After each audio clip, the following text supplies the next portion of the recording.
Me. Alright. Gonna be playing some Stanley Parable Ultra Deluxe. What do you think about that? Yes. I think I'll go with no subtitles if that's the recommended default. Confirm.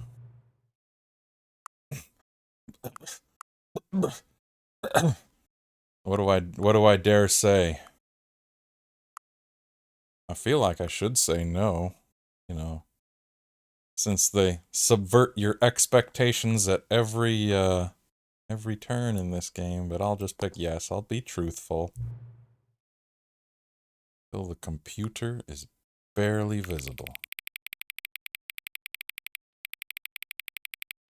Out there, I think.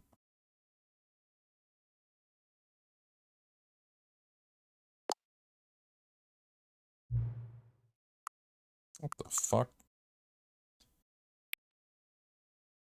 Hell? You can read it off of my damn computer clock, idiot. What the fuck? Enter the current time.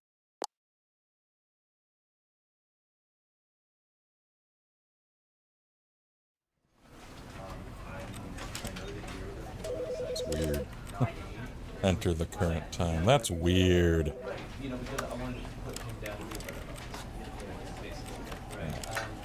Field of view. I guess I'll just go with mostly defaults. You can walk one-handed in this game. Spoken language, show subtitles is off. Translation labels. Yes? I need them. Color labels, interesting. Content warnings. I'm a big boy. I can handle it. Borderless full screen. 8 power anti-aliasing. Woo! And basically jump with space, interact with E, crouch with left control. Begin the game!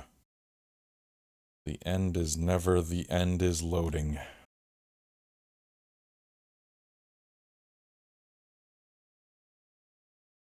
This is the story of a man named Stanley.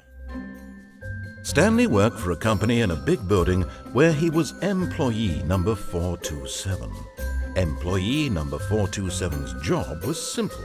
He sat at his desk in room 427 and he pushed buttons on a keyboard. Orders came to him through a monitor on his desk, telling him what buttons to push. Press the buttons, Stanley. What order. This is what employee 427 Man, even down to the millisecond. every day, Holy shit. every month of every year.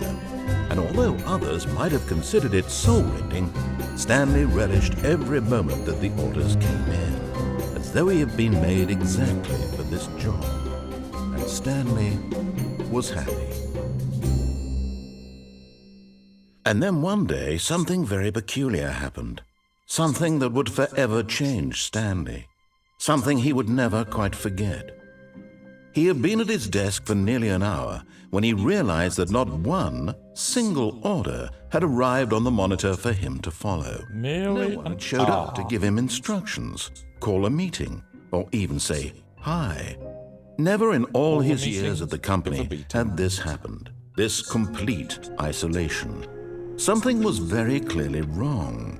Shocked, frozen solid, Stanley found himself unable to move for the longest time. But as he came to his wits and regained his senses, he got up from his desk and stepped out of his office.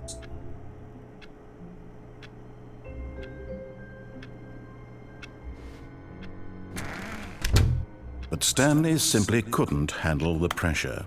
What if he had to make a decision? What if a crucial outcome fell under his responsibility? He had never been trained for that.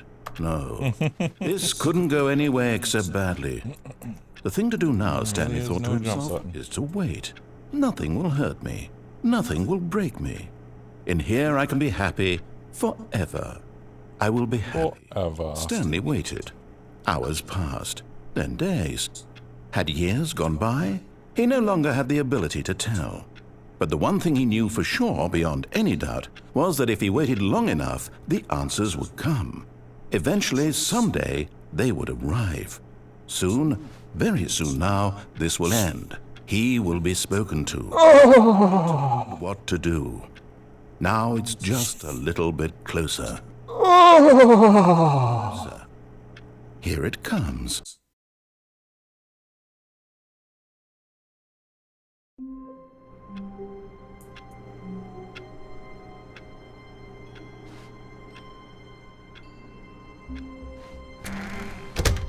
But Stanley simply couldn't handle the pressure. Let me out! Let me out! I What if a didn't mean crucial it! outcome fell under his responsibility? He had never been do I trained skip? for that.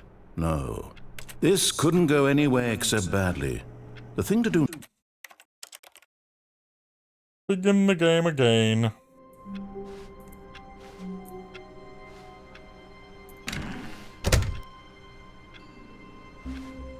Think they know how to do that. All of his co-workers were gone. What could it mean? Stanley decided to go to the meeting room. Perhaps... Oh, please. Are you really just doing this for the achievement? Yeah. Click the door 5 times. Is that all that you think an achievement is worth? No. I can't just give these merits away for such little effort. A measly 5 clicks. Now suppose you were to click the door 20 times. I would say that's the kind of effort that warrants recognition.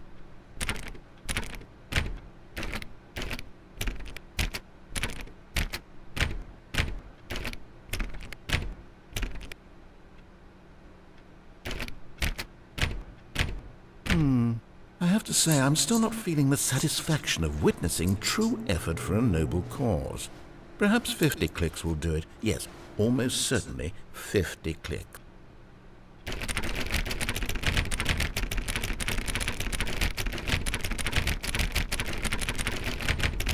No, I'm still not feeling it. I want this achievement to have meant something. It has to be a true reward for valiant effort. I want to see some hustle, Stanley. I want to see commitment, a willingness to go all the way, no matter what the cost. Why don't you go put 20 clicks into door number 417?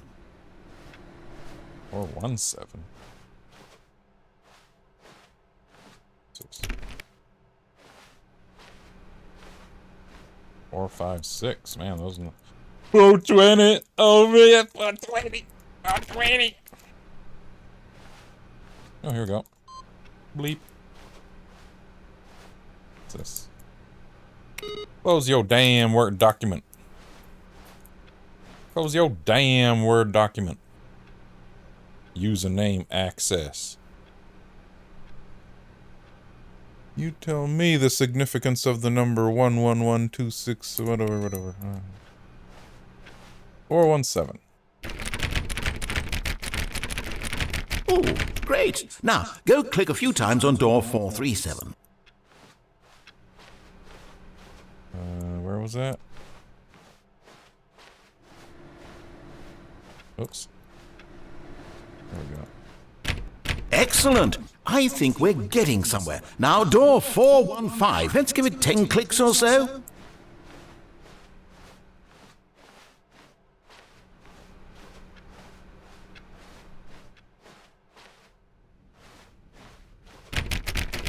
Now, back to door number 437.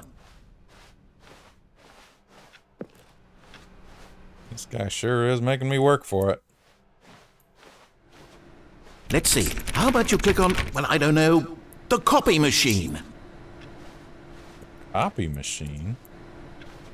Oh, that copy machine. All right, back to room 417. I'm really feeling it now. I think we're getting somewhere.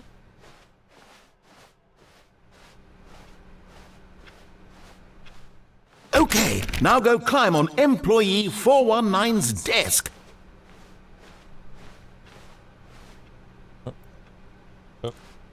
There we go. Wait. We're almost there.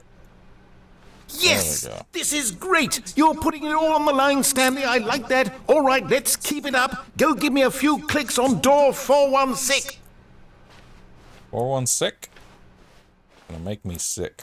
We've almost got it! Now the copy machine, do that one again! Likes that copy machine. Really feels Finish it the, up, Stanley! 5 clicks on door 430! Yes! We did it! Oh, wow.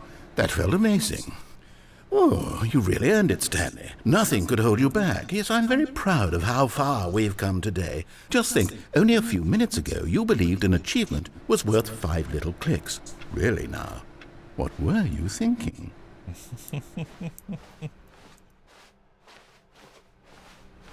yeah, you can tell he really feels extra passionate about that copy machine.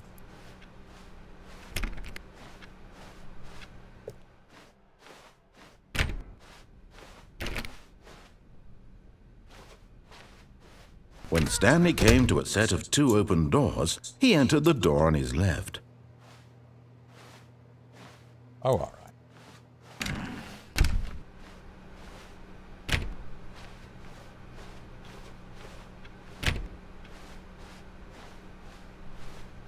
Yet there was not a single person here either. Feeling a wave of disbelief, Stanley decided to go up to his boss's office, hoping he might find an answer there. Monetize free-to-play, oh boy.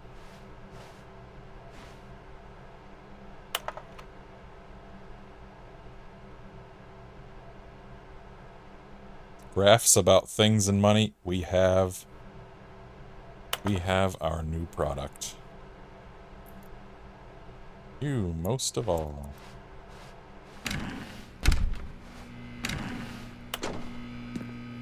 Stanley stepped into the broom closet, but there was nothing here, so he turned around and got back on track.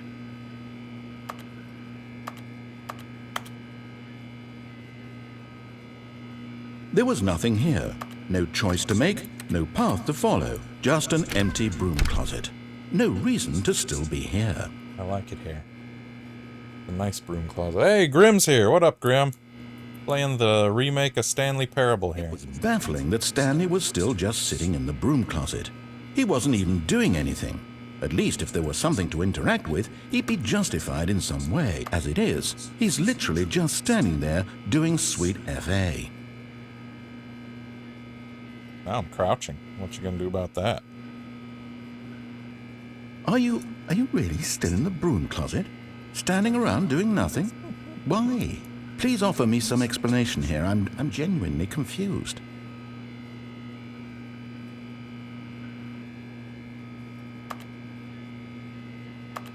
You do realize there's no choice or anything in here, right? If I'd said Stanley walked past the broom closet, at least you would have had a reason for exploring it to find out. But it didn't even occur to me because literally this closet is of absolutely no significance to the story whatsoever. I never would have thought to mention it.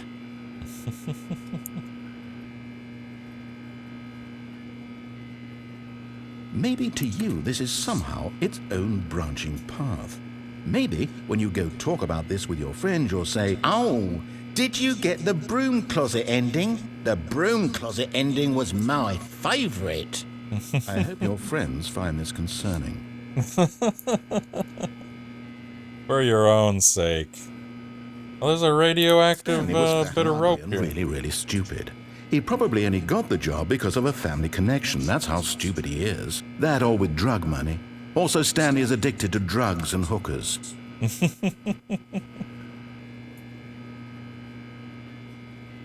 Well, I've come to a very definite conclusion about what's going on right now. You're dead.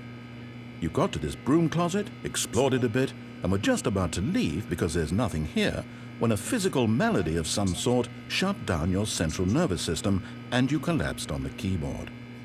Well, in a situation like this, the responsible thing is to alert someone nearby so as to ensure that your body is taken care of before it begins to decompose. Hello? Anyone who happens to be nearby? The person at this computer is dead. They have fallen prey to any number of your countless human physiological vulnerabilities. It's indicative of the long-term sustainability of your species. Please remove their corpse from the area and instruct another human to take their place, making sure they understand basic first-person video game mechanics and filling them in on the history of narrative tropes in video gaming, so that the irony and insightful commentary of this game is not lost on them. All right. When you've done that, just step out into the hallway. What do you think of this broom closet ending, Grimmy?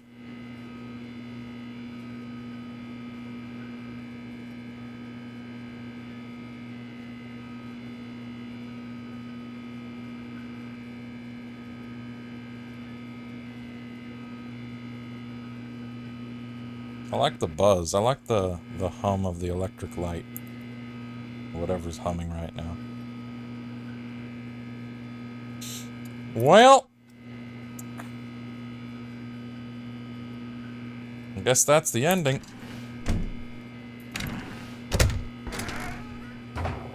Ah, second player. It's good to have you on board. I guarantee you can't do any worse than the person who came before you. Coming to a staircase, Stanley walked upstairs to his boss's office.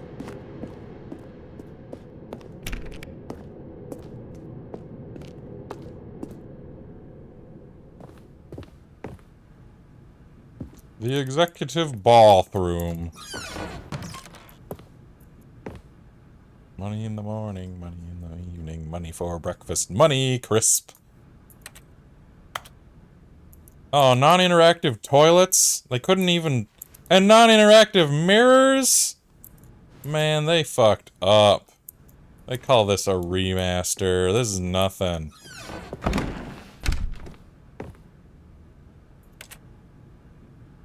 The beige pages. The beiges.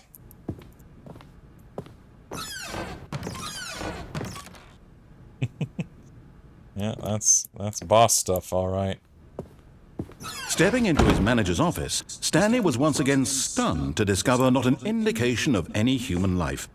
Shocked, unraveled, Stanley wondered in disbelief who orchestrated this. What dark secret was being held from him?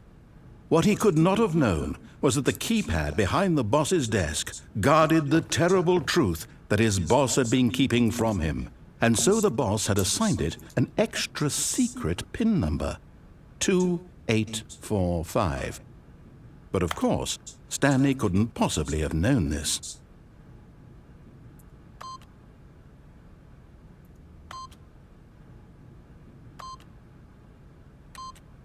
Yet incredibly, by simply pushing random buttons on the keypad, Stanley happened to input the correct code by sheer luck. Amazing. He stepped into the newly opened passageway. It's a little dark, maybe. It's a little dark. Let me crank up the brightness.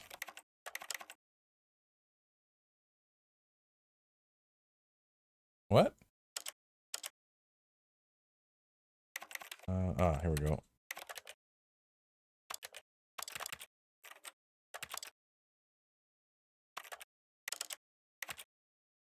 How do I crank the brightness back up?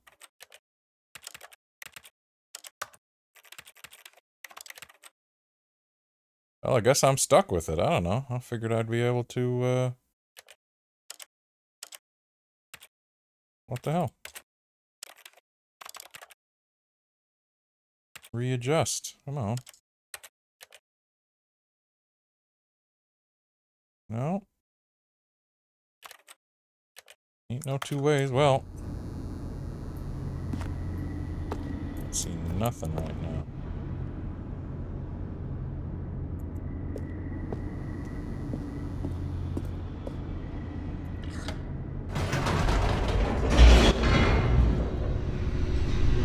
That's a little better. I can see again.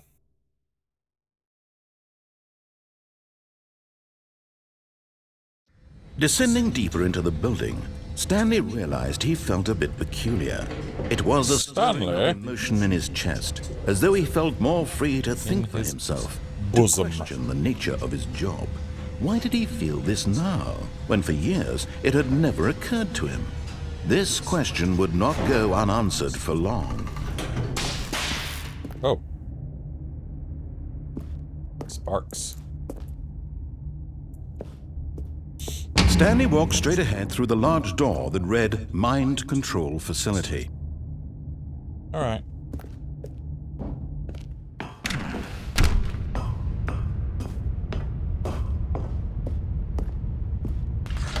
The lights rose on an enormous room packed with television screens. What horrible secret did this place hold? Stanley thought to himself. Did he have the strength to find out?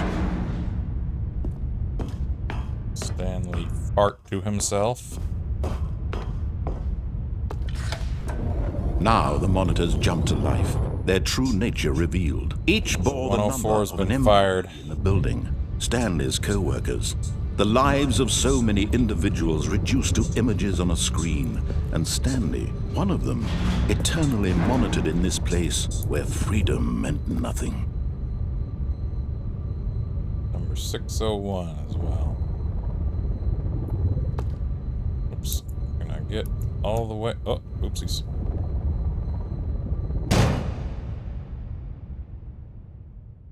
Aha! You've made it to the bottom of the mind control facility. Welcome! You see, back when the Stanley Parable first launched in 2013, getting to the bottom of the mind control facility was a bug that we simply didn't catch during development. And you all sent us lots of photos of it on Twitter and acted very superior about it. And you're all very, very clever. Good for you. Anyway, when it came time to update the game, we knew that we had to do something about this little goof of ours, so here you go. New content. Ooh. Call it the bottom of the mind control room ending, if that enhances your perception of the value of these updates. Isn't that what you crave? New content? Always more content, more, more. And I'm here to give it to you. I'm here to make it seem like we really covered every nook and cranny of the game with secrets and Easter eggs. How about this? We wrote a new piece of music just for this section. You won't hear it anywhere else in the game. It's a Holy secret crap. that's just for you. That's how special you are. We call this track, Good Job You've Made It to the Bottom of the Mind Control Facility. Well done.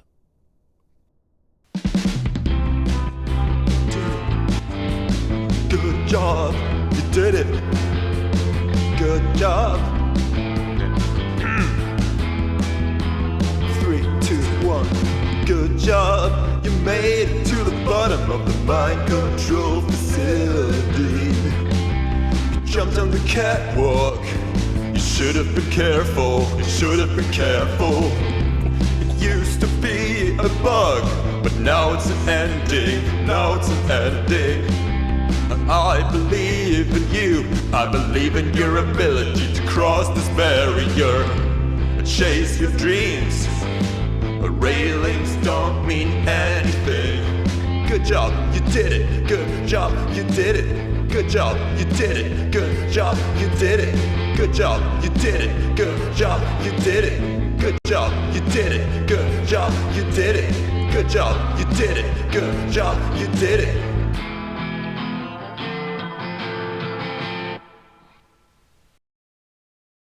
Wow.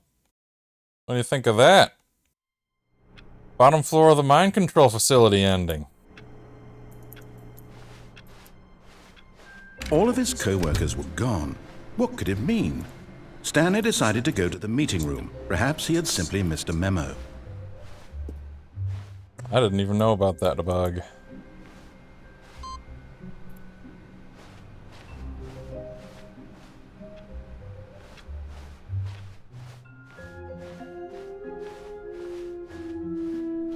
When Stanley came to a set of 2 open doors, he entered the door on his left.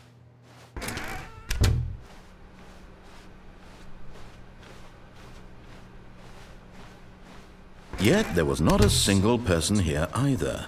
Feeling a wave of disbelief, Stanley decided to go up to his boss's office, hoping he might find an answer there. Coming to a staircase, Stanley walked upstairs to his boss's office.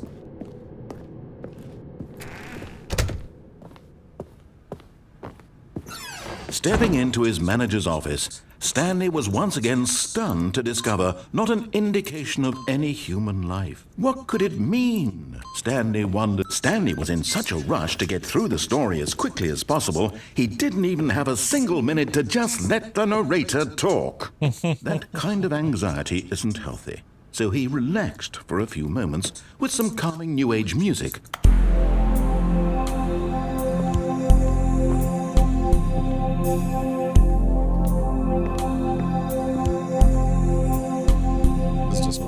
Tense. Feeling soothed and rejuvenated, Stanley calmly walked forward into the opened passageway.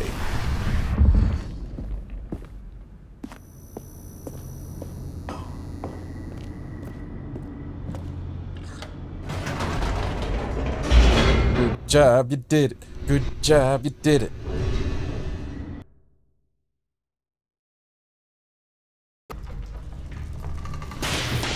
Should have been careful. That's my Stanley favorite walked line. straight ahead through the large door that read Mind Control Facility. Like facility. Heyo.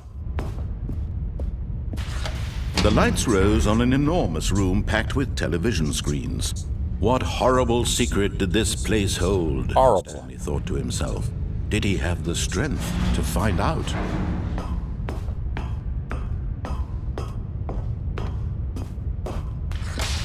Now the monitors jumped to life, their true nature revealed. Each bore the number of an employee in the building, 3, 4's Stanley's got a- co-workers. The lives of What's so going on many with that? individuals reduced to images on a screen, and Stanley, one of them, eternally monitored in this place where freedom meant nothing. Oh, what's 2, 3, 4 about there? It's got the little picture.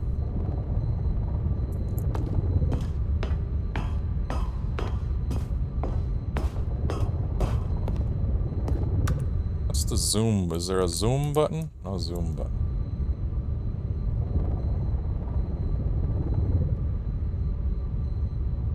Oh shit, my phone's having issues. Okay, hold on, I gotta reboot it. Piece of shit. So don't go chatting for the next few seconds. I'm rebooting my phone. I think it's just corrupted. This mind control facility, it was too horrible to believe. It couldn't be true. Had Stanley really been under someone's control all this time? Was this the only reason he was happy with his boring job? That his emotions had been manipulated to accept it blindly? Hey, what's that about? It's all like fucked up there.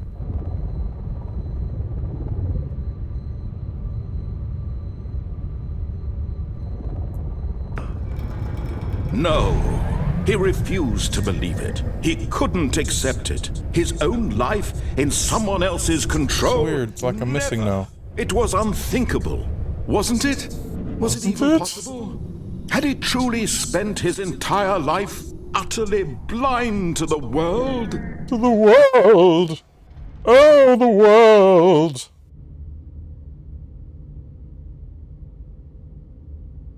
Well, I'm blind to the world now. What's going on?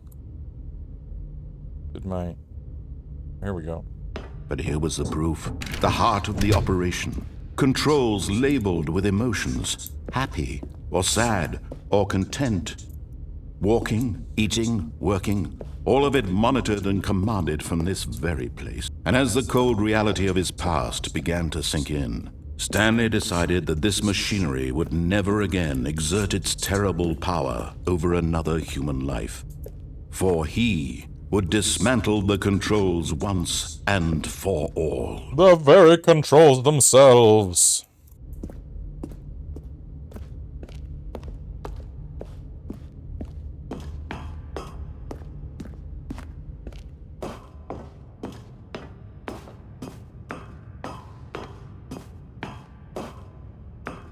Does that say mind control system? That's say. Oh, they need a zoom button in this. And when at last he found the source of the room's power, he knew it was his duty, his obligation, to put an end to this horrible place and to everything it stood for.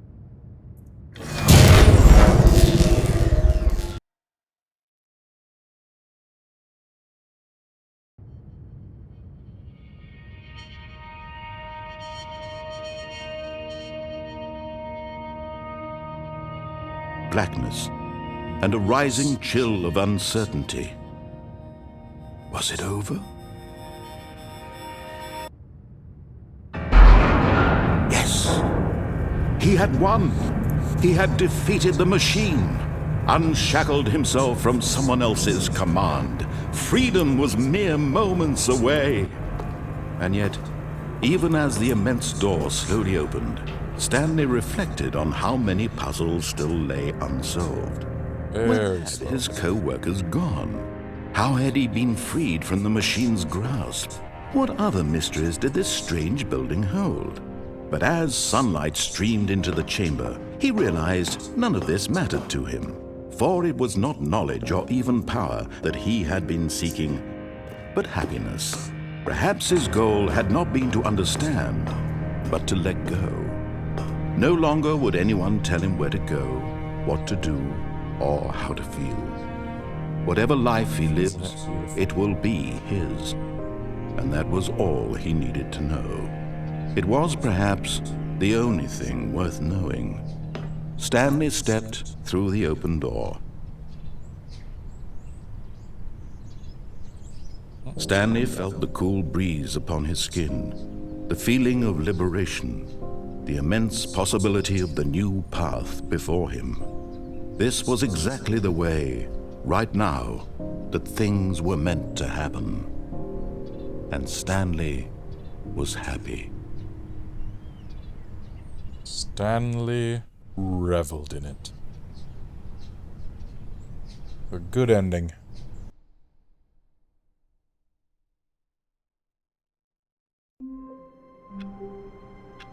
What the fuck?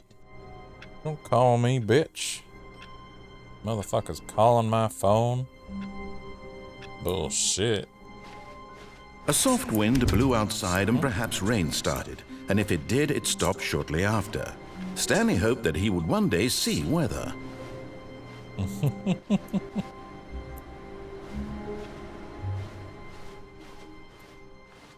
There's some weather.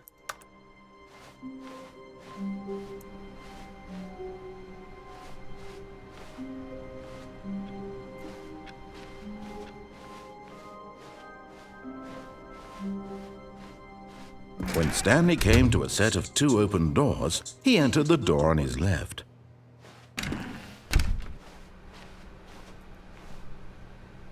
413. Good old 413. Yet there was not a single person here either. Feeling a wave of disbelief, Stanley decided to go up to his boss's office, hoping he might find an answer there. Coming to a staircase, Stanley walked upstairs to his boss's office.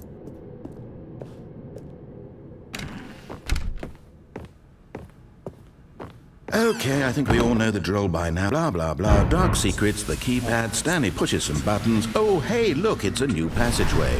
Quelle surprise.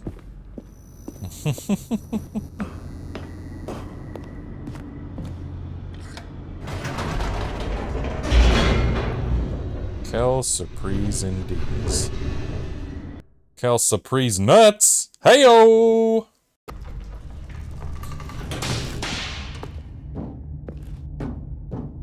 Stanley walked straight ahead through the large door that read Mind Control Facility. Although this passageway had the word escape written on it, the truth was that at the end of this hall, Stanley would meet his violent death.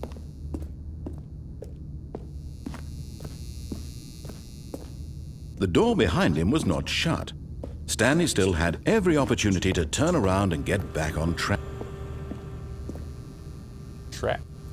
At this point, Stanley was making a conscious, concerted effort to walk forward and willingly confront his death.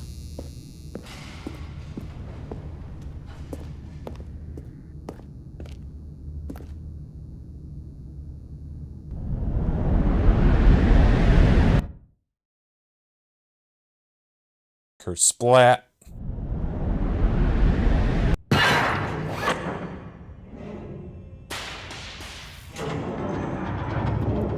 As the machine whirred into motion and Stanley was inched closer and closer to his demise, he reflected that his life had been of no consequence whatsoever.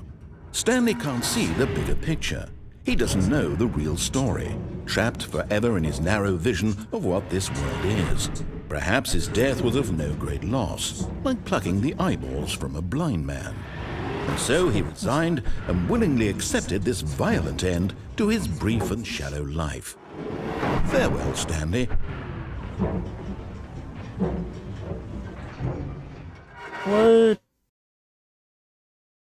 "Farewell, Stanley," cried the narrator, as Stanley was led helplessly into the enormous metal jaws. In a single visceral instant, Stanley was obliterated as the machine crushed every bone in his body, killing him instantly.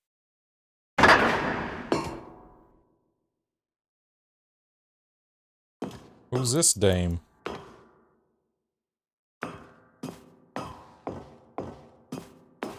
The Stanley Parable. More like the Stanley Terrible. Ayo! It would be just a few minutes before Stanley would restart the game, back in his office, as alive as ever. What exactly did the narrator think he was going to accomplish? When every path you can walk has been created for you long in advance, death becomes meaningless, making life the same. Do you see now? Do you see that Stanley was already dead from the moment he hit start?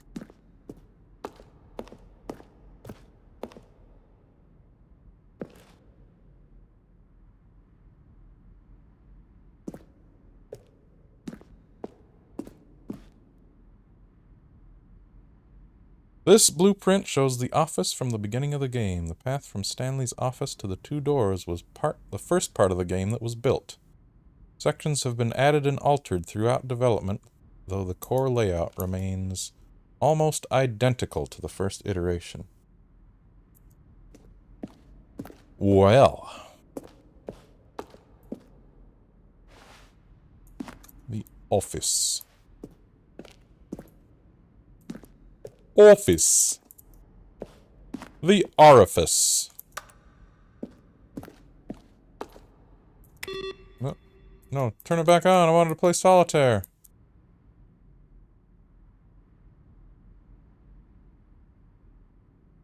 Total employees. Oh, look at that. Total employees in the database, 604. In the office, there's 2 of them. Ah. There's me and unknown. Well. Chart Pro.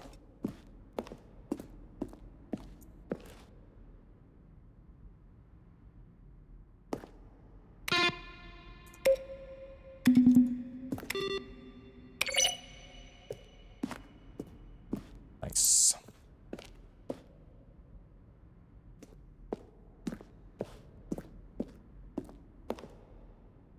The boss's office.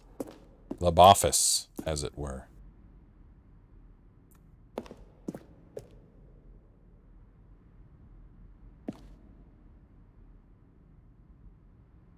Kevin, the impeccable Kevin Brighting. Let's go in a sane direction. Let's go right-hand rule through here.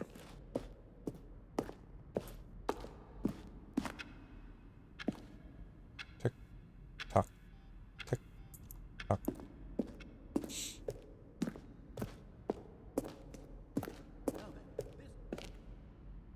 The lounge.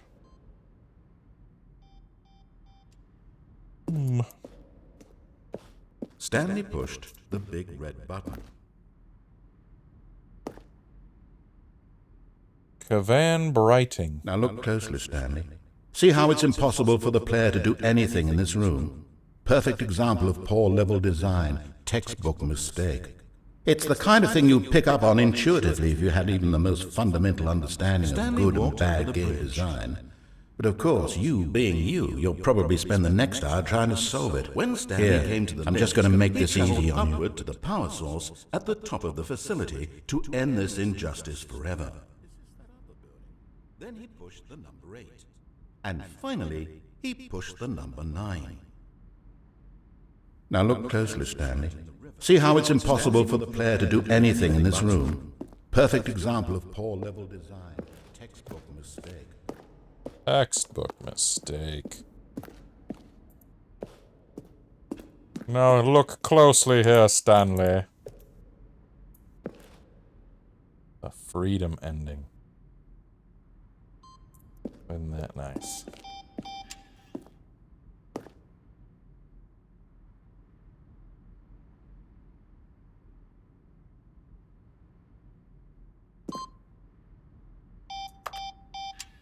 Click. Nice.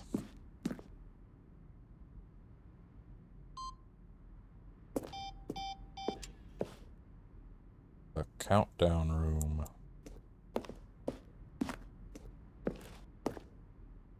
The game is now paused.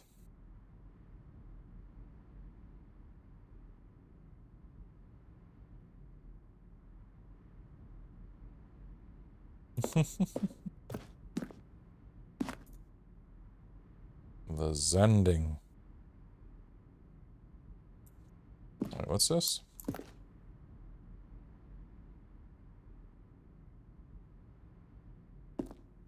I don't entirely remember the Zending. I'll have to go find it.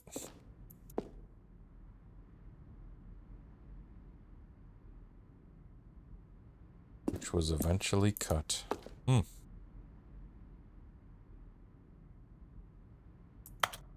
Oh, but not anymore.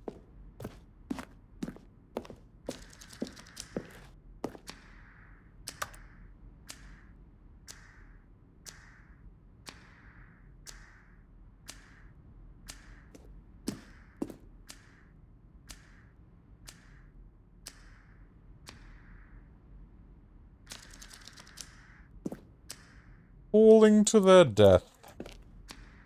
Second version is functionally the same, but we wanted to look more like a place was where cargo was actually stored. The office. The orifice. Did I already say that? Probably. The lounge. Well, the thing I want to know is, what would you do if for instance, on a scale of Max Ernst to Salvador Dali, how surreal will the game be? This is...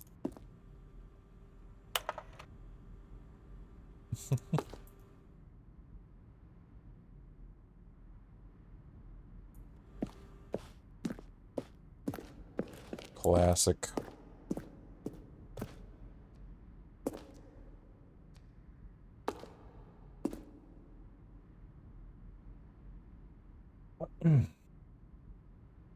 The strength of this level got William hired to design the full game.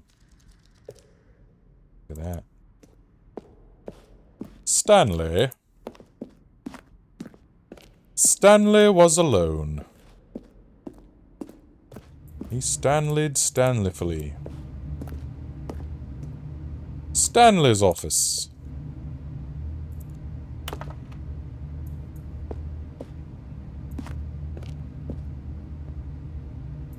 Looks like you got a lot more stuff. There's so much more barren in the first version.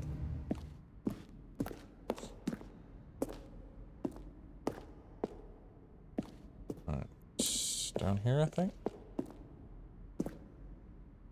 Oh shit, cash money! What up, cash money? Fun! Fun emojis. And there, I recognize that. That's the bottom of the, mind control facility.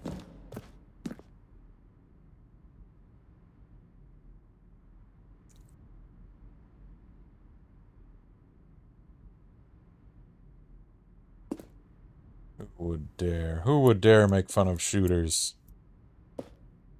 It's like trash talking your audience for wanting more content. Oh, wait. The office. Is that it? I guess that's it. Well, anyway. This is the credits ending. Did I miss anything? I feel like I might have missed something, but what? And whence and where? Let's go lefty. I guess I've already gone lefty. Oh, there we go, the exit. How'd I miss that? Oh, look at these two. How they wish to destroy one another. How they wish to control one another. How they both wish to be free.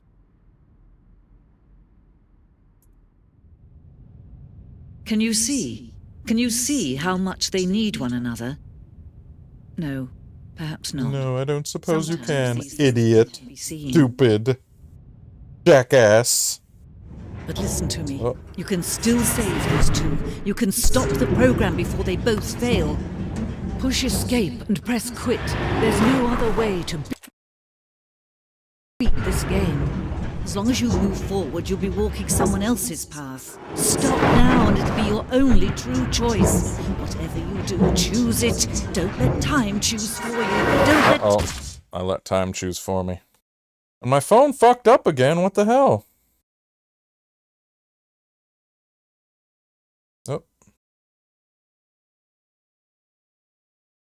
Yeah, my phone fucked up again, I don't know. It likes crashing its modem all of a sudden. So I'll restart it again. Trash. Fucking trash phone. Ought to be a law. Just a step through this door, Stanley thought to himself. That's all I need. If I can make it through this door, I can make it through them all. I can make it through this door, I can make it through any door. I can make it through Trogdor. Oh shit! New content! New content?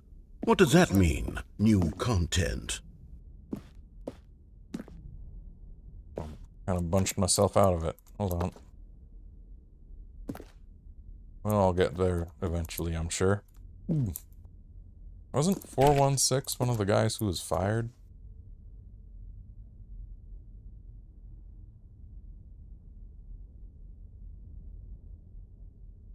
Prisoner number 416. This isn't new content. Well, I guess it's kind of new content. The end is never the end, is never the end, is never the beginning. Hello, thank you for playing the Stanley Parable Ultra Deluxe. As you may know, the Stanley Parable was a video game released in 2013 on home computers. After receiving critical and commercial success, it was expanded upon in 2022 with the Stanley Parable Ultra Deluxe, a reimagining of the game for consoles and home computers. The Stanley Parable Ultra Deluxe features exciting new content that broadens and expands the world of the Stanley Parable, delighting audiences the world over. Boy, more game. Please, step inside and see what thrilling new adventures await in the Stanley Parable Ultra Deluxe. Oh, well, this sounds delightful. I'm very excited to see the thrilling new Ultra Deluxe content. Some Fulbright papers on the ground. Okay, so far it's an elevator. Nothing special yet, but I'm sure it's just the beginning of a mesmerizing adventure.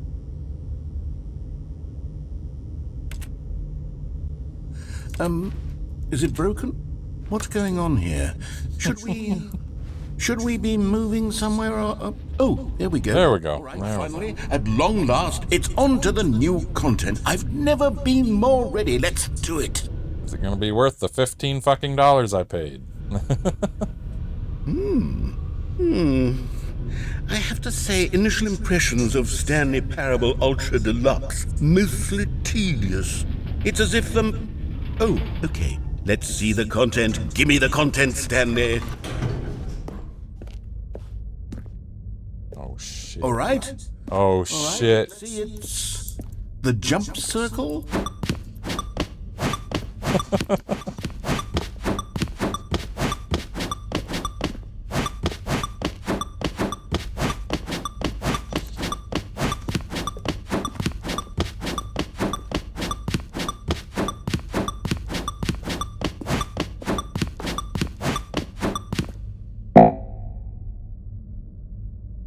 No more jumps.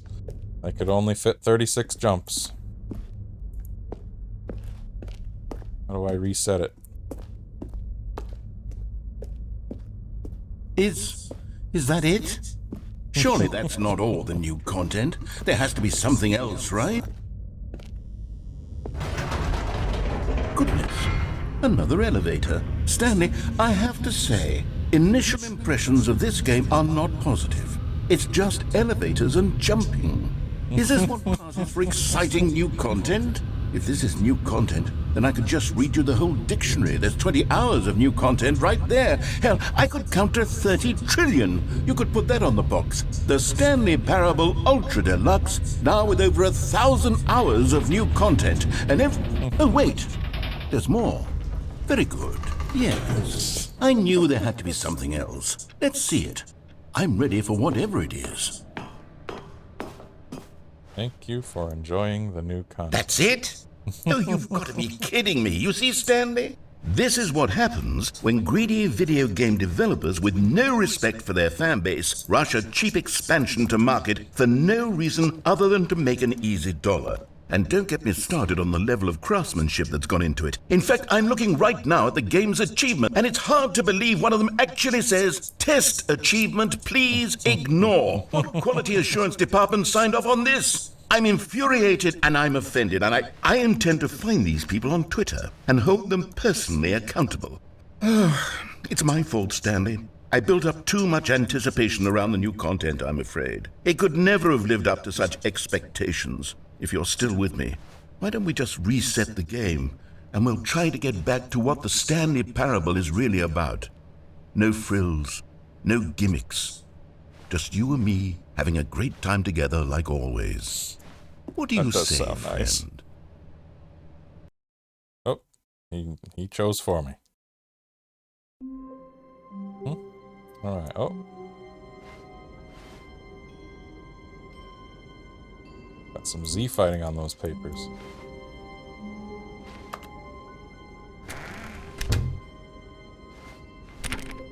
Oh.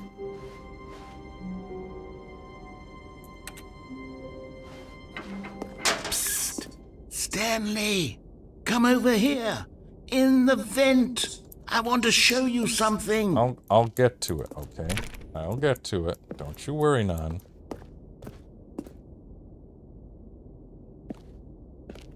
Just want to do a little exploring. You don't want to see the cool surprise I made for... Well, fine. You're a dork anyway, so who cares?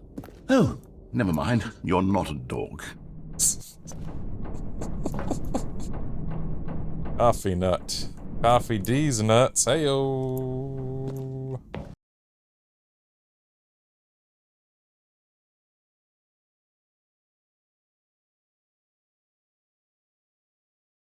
Uh-oh.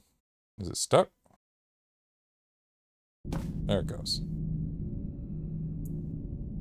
Okay, you remember how cheap and unsatisfying the new Ultra Deluxe content turned out to be? Well, it got me thinking about the past and how much better the Stanley Parable used to be. So I made something special and tucked it away here where the game's developers won't find it. Just our little secret. Take a look. I call it the Memory Zone. It's where I've been storing all my favorite memories so I can relive the peak experiences of my life whenever I want. Experiences like the launch of the Stanley Parable on PC.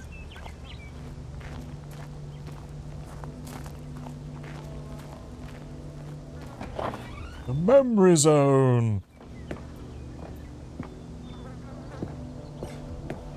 You see, Stanley, doesn't the memory zone remind you of how wonderful Stanley Parable was before it was sullied with a cheap re-release? Remember back in October of 2013, when the game originally launched? Back then, video games had integrity. Back then, it all meant something. Oh, the waste. Ah, the Stanley Parable. Audience Award. British Academy. Taped over. Good times. The original remake. Got some postcards. Our first kiss, my first car, the release of the Stanley Parable in 2015.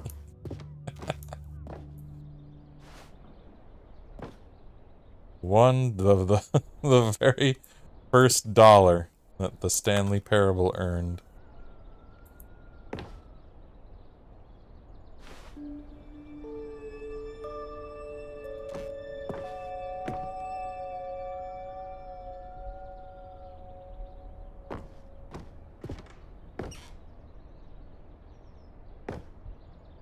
The BAFTA. Three nominees, or one nominee, copied 3 times.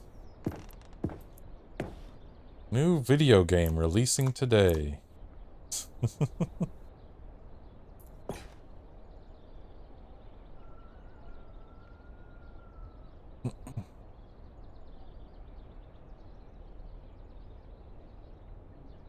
$50% off designer hat, but a small creature owns the other half. Today, sunny, hot, humid, high of 92. All the news that's fit to ship.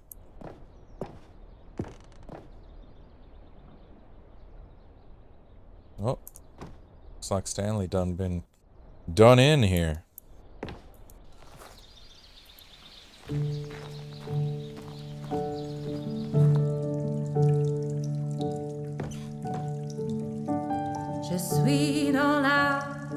And over here is where I keep reviews of the Stanley Parable. Like this stunning triumph of games journalism, 10 out of 10 from Destructoid.com. James Stephanie Sterling writes, and I quote, "Where so many games that aspire to be more than games end up less than any form of art, Stanley Parable strives and then succeeds to be every game ever created." Did you hear that, Stanley? Every game ever created. That's how grand and all-encompassing the original Stanley Parable was. Guys. It was literally every game ever created. It was Skyrim. It was Persona 3. It was all of them. And now, it's nothing.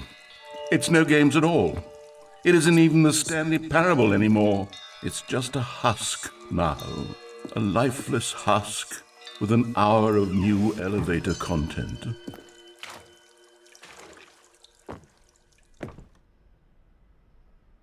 That's Portal. What's Portal doing here?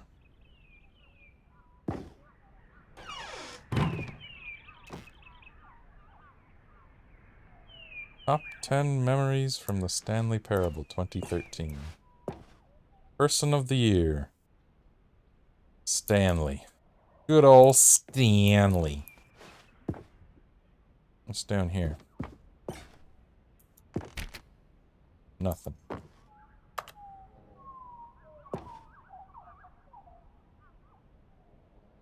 What's that? Knowing your city.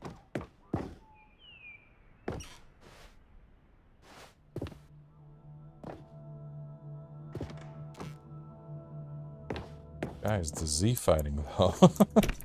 Guys, come on.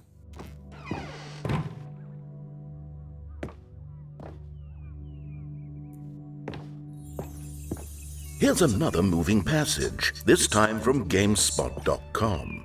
The Stanley Parable is both a richly stimulating commentary on the nature of choice in games, and one that offers some of the most enjoyable, surprising, and rewarding choices I've ever been confronted with in a game. 9 out of 10. Don't you get it, Stanley? The game was perfect. It didn't need anything else. It didn't need new content. It just needed to be left alone, to spend the rest of time collecting dust in the hallowed hall of beloved video game memories.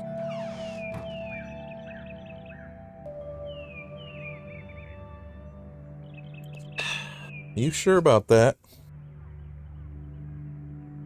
I don't know what I'm experiencing right now. Is this some... Oops. Oh, they boxed it up. Okay. These were simpler times, Stanley. But I wouldn't give to go back, to have it all over again.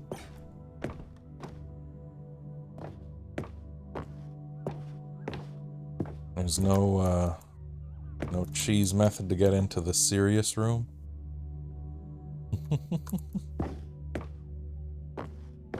Well, anyway. Now the maintenance room is open. Hang on. I don't recall this part of the memory zone before. What's this? What's down here? Cold drinks. For $1.25. Jesus Christ. Fucking inflation. Oh no. Oh God, no. Stanley, it's a collection of reviews from Steam, the online video game distributor. I haven't looked at these in years. I can't even imagine what's being collecting down here. Surely these reviews were glowing as well, weren't they? Not recommended. Honestly, I could not be bothered to play this game to full completion. The narrator is obnoxious and unfunny, with his humor and dialogue proving to be more irritating than entertaining. Unfunny! I'm not trying to be funny. I'm trying to make a serious work of art. I suppose I could write up a handful of gags to insert into the Stanley Parable, but the game is already such a densely layered web of profound philosophical insights that I can't even imagine where I'd have the room to stick them. Man, there's a bunch of these Steam reviews.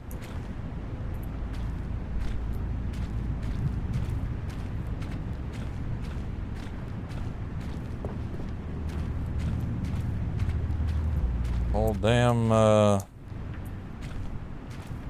damn yard full of them.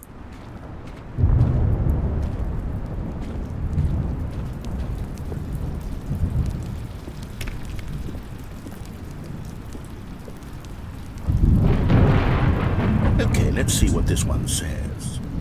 While the idea for the game is good, for someone who prefers non-linear games, this preachiness gets annoying fast. Preachy? Stanley, I'm not preachy, am I?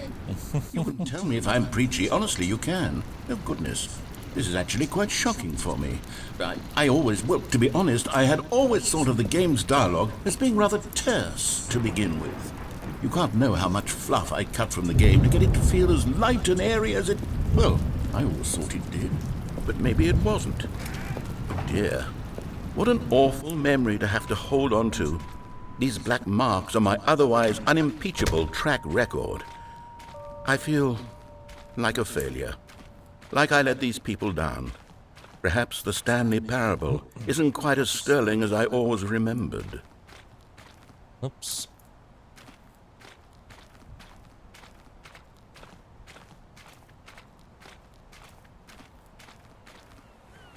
Up.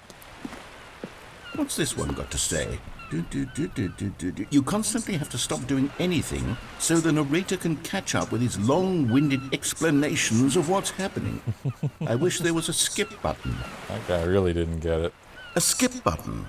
Well, yes. Yes, I think we can do that. If I'm truly too preachy, then maybe letting you skip ahead for just a moment, surely it couldn't hurt. Not if it means we can strike these negative reviews from the record. Only positive reviews of the Stanley Parable. That's my motto today, and it's always been my motto. I'd do anything for the customer, Stanley. Yes, a skip button we shall have.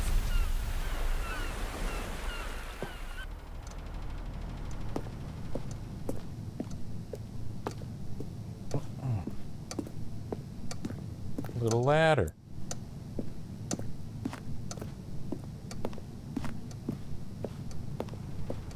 And here it is. Go ahead and give it a shot. I'll pop you forward in time so that the second my incessant droning starts to bore you, with just the push of a button, you'll have zipped right past it. It's what the players have been asking for, and I'm very proud to have delivered. No more listening to me rambling on and on and on. No. The Stanley Parable is a game for the people. And if the people want silence, then by goodness, that's what they're going to get. Well, don't sit around waiting for me to shut up. Go ahead and make me shut up. Here, we'll pretend that I've just begun an interminable monologue. And it goes something like this.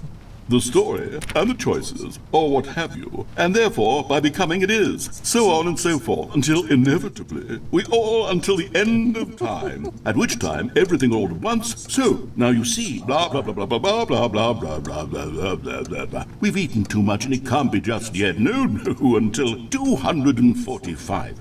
That the logic of elimination working backwards, the deduction therefore becomes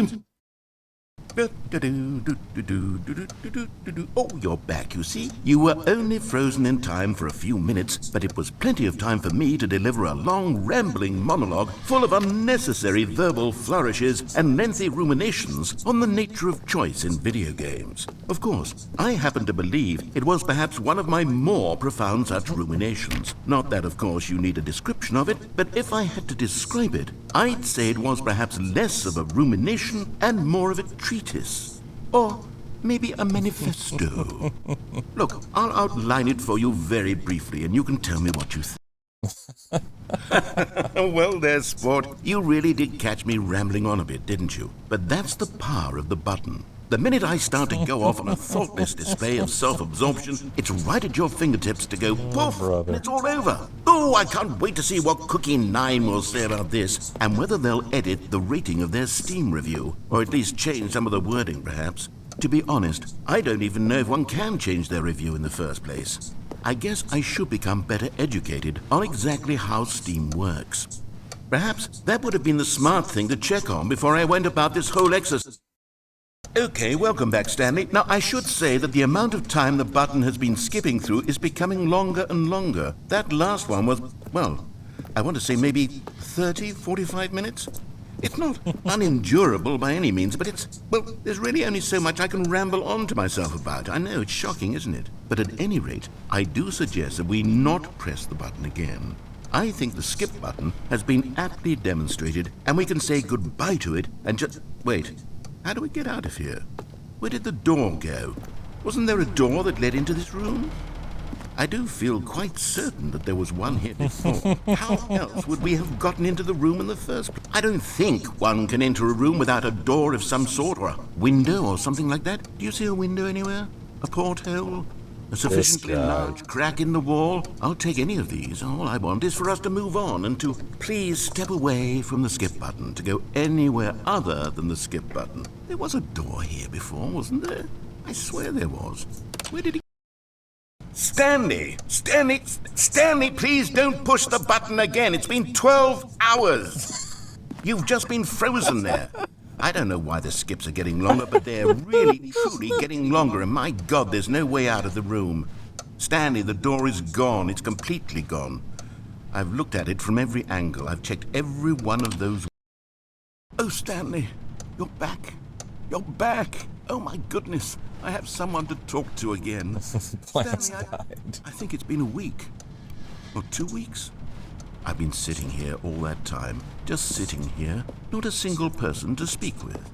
And you'd think that that's just how it's always been. Oh, hello, it's you. You're here again. Welcome. I have had time to think about you and about us and about everything we've been through. I've had so much time. I stopped keeping track after a year. Have you ever sat down in one place and not moved for one entire year? Let me describe it for you. To begin with, there is only regret. There is only the turning wheel of missed opportunities. I felt nothing at all but regret for the long ran out of battery. Holy shit. Days, months. I lost it all in a blur of the deepest longing to undo.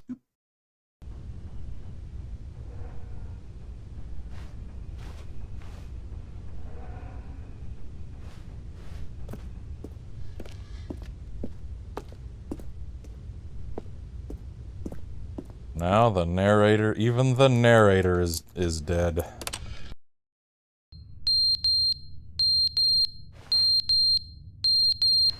The fire alarm ran out of battery. Oh boy. But they didn't understand the game was never meant to be funny. It was meant to have a point. It was meant to speak to the human condition. But where are the jokes? Where are the jokes? They bemoaned, they screamed, they gnashed their teeth and said, entertain us.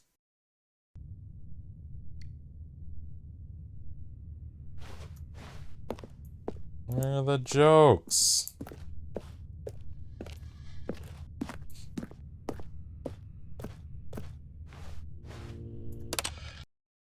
The end is never the end, is never the end, is never the end, is never the end, is never the end, is never the end, is never the end, is never the end, is never the end, is never.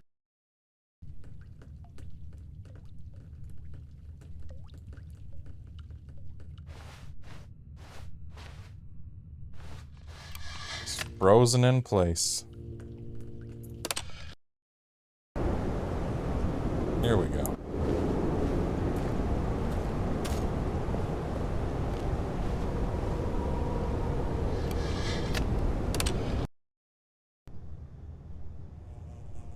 Oh, so close. So close I can almost taste it.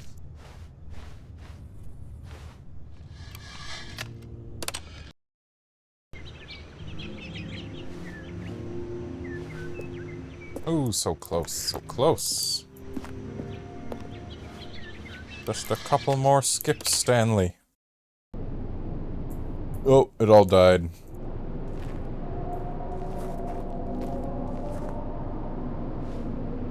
Now it's spooky.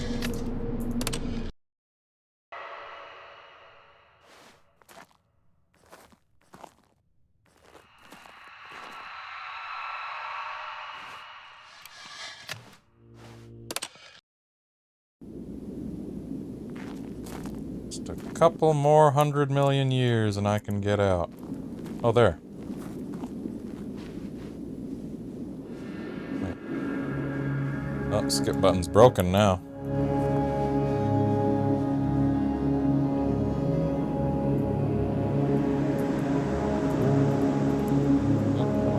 Come on. Blocked.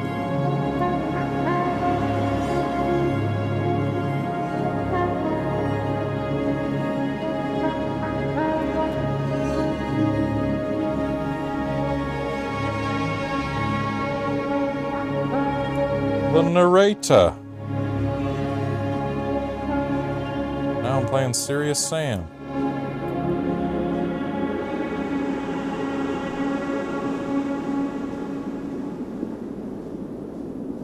Oh.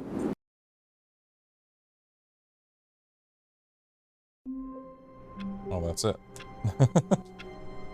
That's all, folks.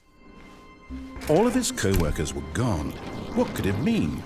Stanley decided to go to the meeting room. Perhaps he had simply missed a memo. Mr. Memo.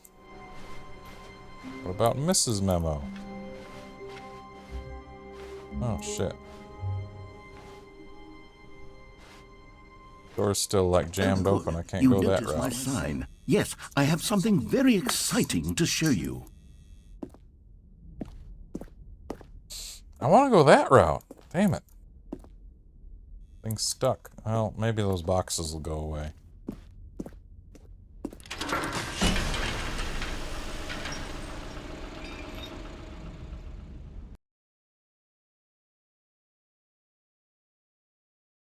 And this is some new content right here. Was it worth the $15, $16, $17 I paid? With tax? Maybe. You see, Stanley, I've been reflecting on the Stanley Parable and about how roundly disappointing this ultra-deluxe version has turned out to be. The original Stanley Parable was a landmark, and any new content for it should live up to that legacy. So forget this ultra-deluxe nonsense. I say we take it one step even further. Which is why I'm very proud to announce for the first time ever, the Stanley Parable 2. Shit! Oh shit! Yes, you For see, 2.7. to a measly re-release with a few minor additions. Think of all the new territory we'll cover with a fully fledged sequel. An entirely new experience, built from the ground up. Why, there are so many possibilities. It could go in so many different directions. This is what fans have truly been asking for.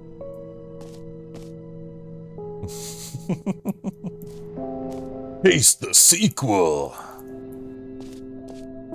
Calling it the Stanley Parable 2 is just so much catchier than Ultra Deluxe, don't you think? Ultra Deluxe? What does it even mean? But the Stanley Parable 2, now that's an artistic statement right there. It's future-oriented. It screams progress and innovation and long-term franchising potential.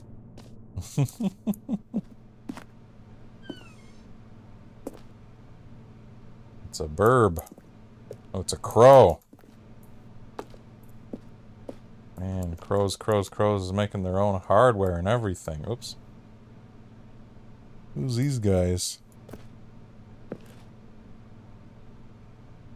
It's Tumblr Coon and Computer Coon.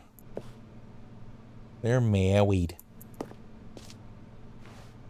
They're back. 2 doors. Holy shit. More TSP? Better TSP. Brick and mortar approach. What? Oh, man. Funny stuff. 2 halves of the brain. 2 identical pictures of a plant. Wow. The Stanley Parable pause. The Stanley Parable 2. About Resident Evil. Yeah.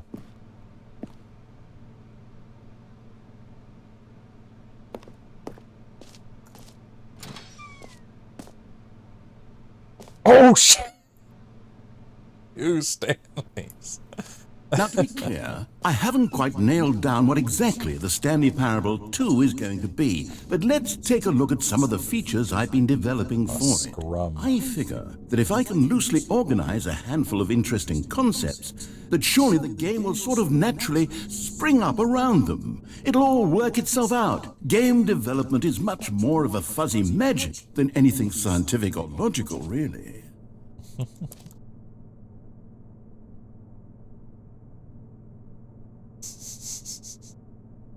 Every pause button is a Roman numeral 2. Holy shit.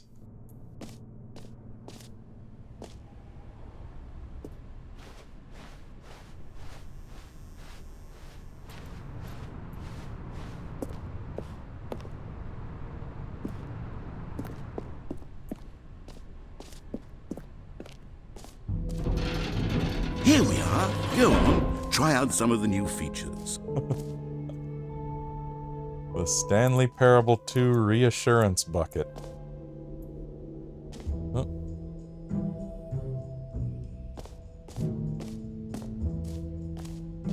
The button that says the name of the player that's playing the game. I remember that. I remember that from Fallout 4. For the Stanley Parable 2, I asked myself, what do players really want? And of course, the first and most obvious answer is that they want to be individually recognized and validated as people. So with that in mind, my first addition to the game is this button, which speaks the name of the person playing the game. Isn't that wonderful? Jim. Sorry, I should have clarified. Right now, the button only says the name Jim. But of course, in the final game, this button will say your name, whatever name that is. Here, let's have you role-play as Jim to really simulate the full experience of this feature. Just play along. I promise you'll love it. Okay, here we go. Let's take a deep breath, clear your mind, forget whoever you are, and simply become a person named Jim. I want you to imagine yourself living as Jim, sleeping and waking as Jim, falling in love and being heartbroken as Jim, seizing all of the world's possibilities as Jim, and as Jim watching your dreams crumble into dust. Do you feel it deeply? Yeah, that's what happens to Jim, all right. Now, if so, then please step forward and press the button. Jim. Yes, you see, what a thrill, what a rush, that was you. The button described you. Do it again, do it again. Jim. It hits even harder the second time. If this were the only new feature in the Stanley Parable 2, it would still be worth the money. Let's take a break from the Jim button. I'm too emotionally drained from all of this personal validation. They put in 2 hours of content to make sure you can't refund it. What do you want to bet? I suppose I could allow only people named Jim to play the Stanley Parable 2. That would actually save me the work of finishing this feature.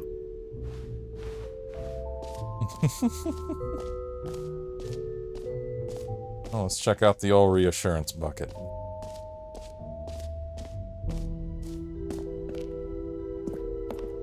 I genuinely didn't even know this was in here. Stanley Parable was that it was confusing and paradoxical, that it engendered a chaotic sense of reckless despair in those who played it. Well, I'm happy to say that after much consideration, I've engineered a clever solution to this fundamental problem with the game.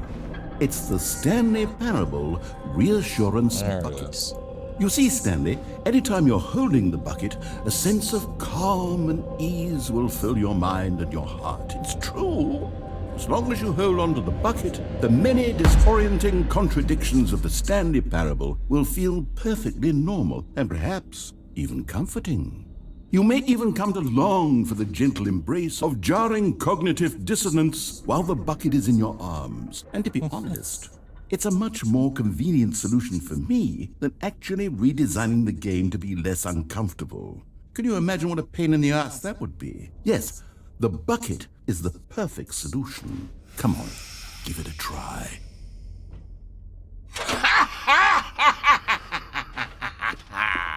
Can you feel it?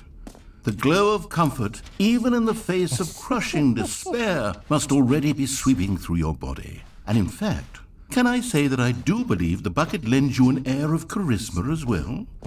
I think that just holding it has made you the slightest bit more attractive as a person. The benefits of the bucket seem to go on, don't they? All this and more await you in the Stanley Parable 2. The bucket's permanent now. There's no getting rid of the bucket. Does anyone give out awards for most enjoyable bucket in a video game? That really should be an award if it isn't already. So that's that. The no screenshots screenshot room. Whole new office. Red is the new orange. Number 999. Holy shit! Ray traced more of the same, but in a good way.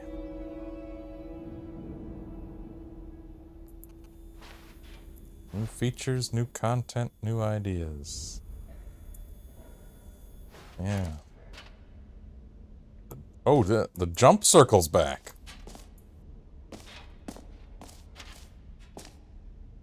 Well,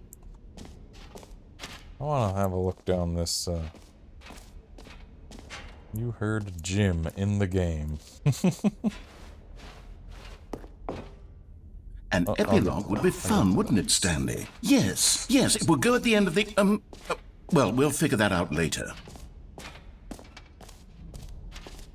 We'll get to that.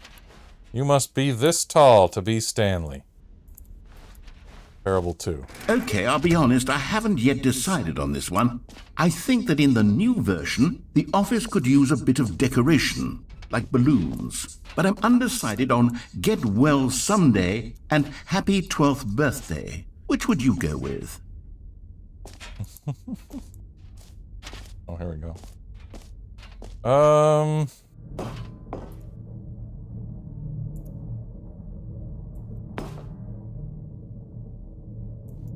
This one's more applicable to everyone. You know, sometimes when you solicit another person's opinion, it makes you realize that you knew which one you actually really wanted all along. Happy 12th birthday, step-niece, it is.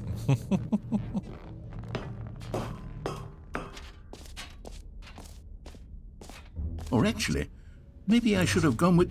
No, I've made my decision, we're moving on.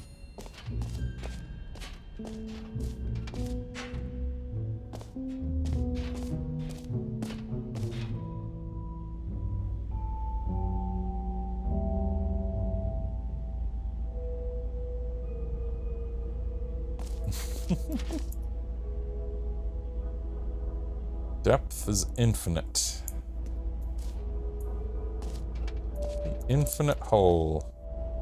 Educational use only. More hole, further hole, more hole.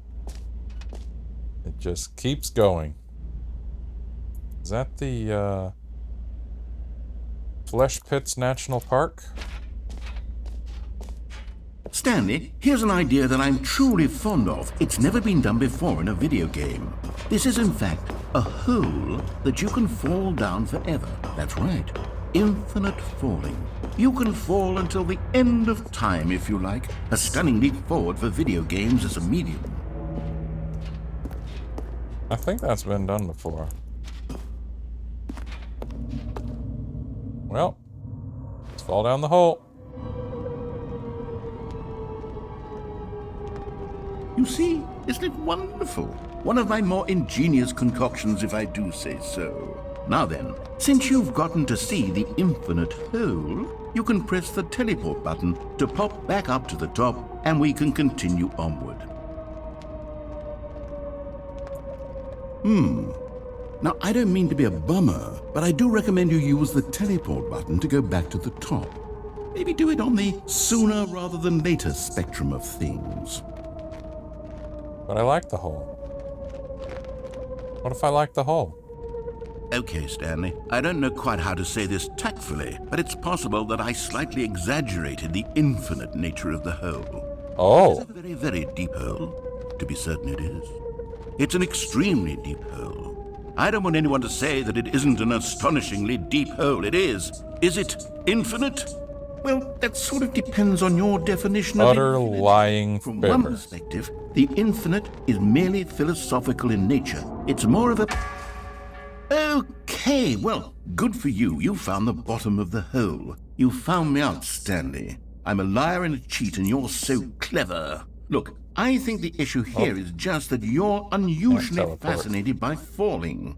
What normal person actually wants to fall infinitely? I figured the hole was as deep as anyone would actually need. Don't you put this on me. Maybe you're the problem. Look, things got a little heated there. I think we both said some things we didn't mean. Why don't we just put all this behind us and agree to just call the hole mostly infinite? If that works for you, then go ahead and press the teleport button to warp up to the top of the hole and we can move on. I'll just be up here when you're ready. Oh, wait. Every pause... Yeah, I knew about that. Someone dropped their new mug. That sucks. Meeting at 2 p.m. 2 p.m. Great. Now, I'm very excited to show you even more of my ideas for the sequel. Whee! You see, I was right. The problem is you. The problem is that you like holes too much. Not normal. A normal person would have said, yep, that's an infinite hole right there. Goes on forever till the end of time. Don't need to see it all, but not you. Oh, no, no, no, no. You have a weird sort of... Oh. Did Less the hole infinite seem this time. even shorter to you this time? I couldn't help but feel like you spent a little less time in there than you did before. I mean, admittedly, I didn't make an infinite hole, but I didn't think it was that Bunch not of infinite. cigarettes. Well, I suppose once again there's nothing to do here. If you decide you've had enough of the hole, you can hit the teleport button and come join me up above.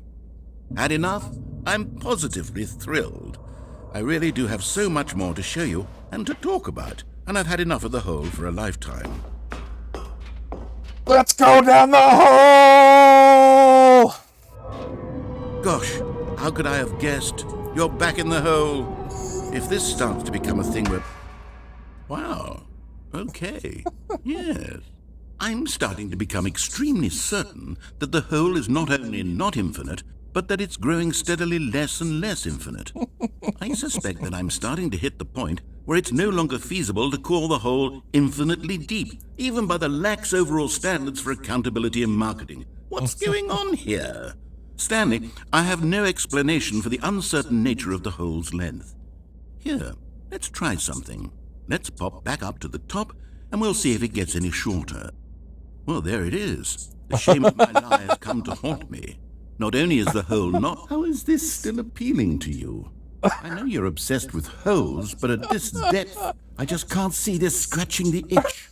Oh, who am I to judge? You just do whatever it is you're here to do and hit the teleport button when you're ready to move on. Uh-oh. Is the, teleport button not working? You sure? Well, I mean, I really don't have an explanation. It was working just a moment ago, but still nothing. Well, I suppose there is one thing I can do to fix this. I'm out. Goodbye, Stanley. You couldn't bear to be away from the hole, and now you'll get more time with it than you could ever have asked for. It's a win for everyone. You get to be with the hole, I get to do literally anything else. Got the hole ending. Take care, Stanley. I hope you and the hole have a wonderful rest of eternity together.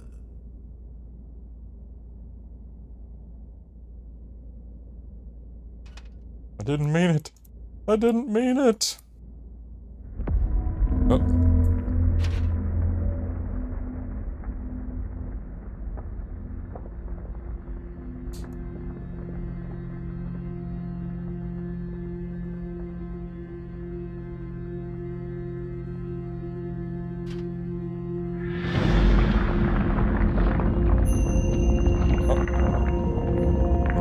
Re-deepening. I knew it. I knew you wouldn't do me wrong, Hole. Stanley and Hole forever.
One again.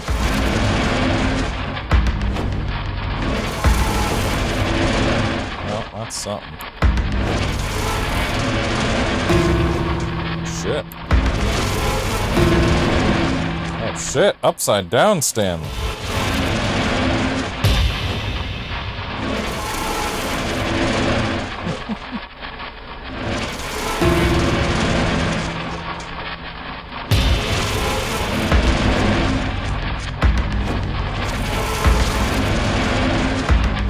There we go.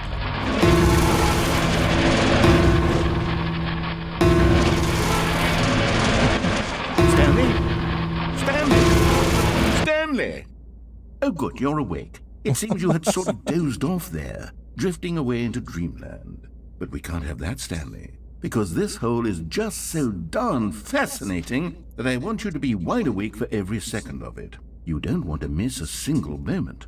So how about if I just pop in from time to time and wake you up to keep you really, truly focused on the hole? From the looks of things, you and I will have many, many years here in this hole, and I'm looking forward to all of them.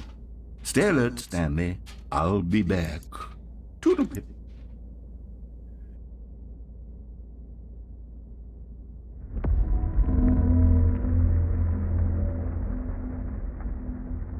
Well, looks like the hole's infinite after all.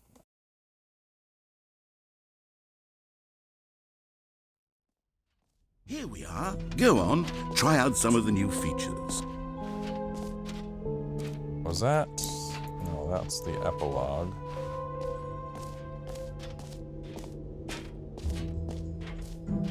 Was that through here? I think that was through there. A mostly infinite hole. I do like free and easy achievements. You know what? Let's bring the jump circle back for Stanley Parable 2 as well. It's a... Oh, wait. You already spent all your jumps the first time we saw the jump circle? Oh well. I suppose it can just be a nice decorative piece then.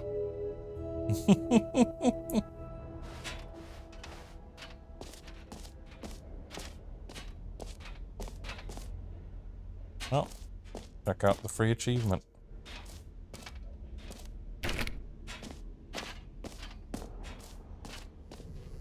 Pull the lever. Now, here's something special. You remember that broken test achievement that got left in the game on accident? Well, I'm developing a technology to simply give you the achievement. Yes. You see, you'll come to this lever, and when you pull it, the achievement will be given to you. It's as simple as that.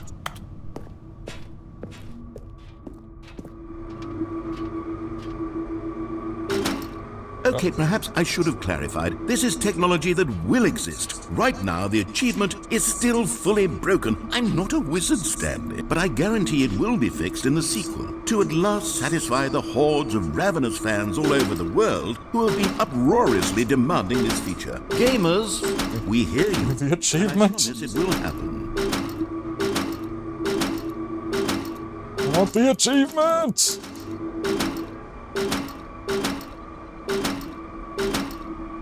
Well, you don't seem to be lying. Oh, what's this? Was that open before?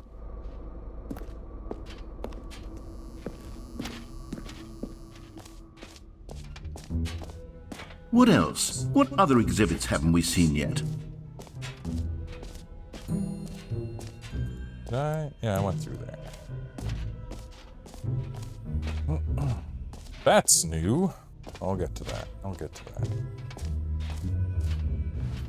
The jump circle, button, merch. Seen merch, right? Settings world champion?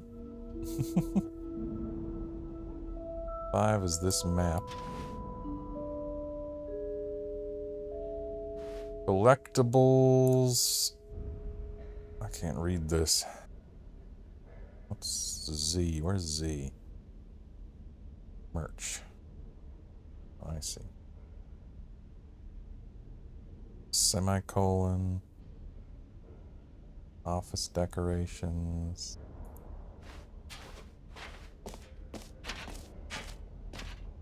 Exit that way. Oh, I'm not done yet. Exit's blocked off. Oh, let's look at the collectibles. Can you find them? Ah, collectibles. Now it's a real video game. In the Stanley Parable 2, you'll run around gathering up these miniature Stanley figurines. And what's truly innovative is that there will be no reward for collecting all of them. I don't want to stifle the intrinsic joy of watching a number go up. You simply collect all of them, and then you move the hell on with your unremarkable life.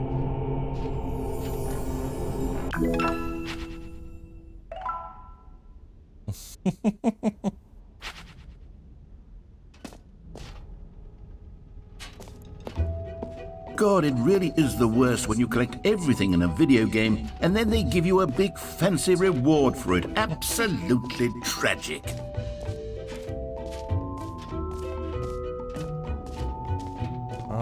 Let's see, what's left?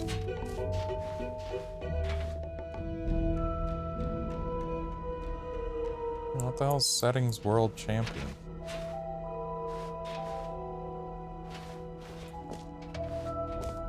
I cannot read this fucking map. Wait, so exit is E. Is that, so that's... And over that way, N is collectibles? Oh, N's jump circle, so that's jump circle.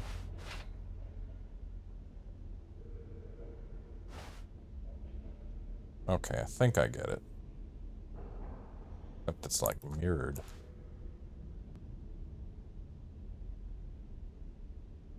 Anyway, I think over that way,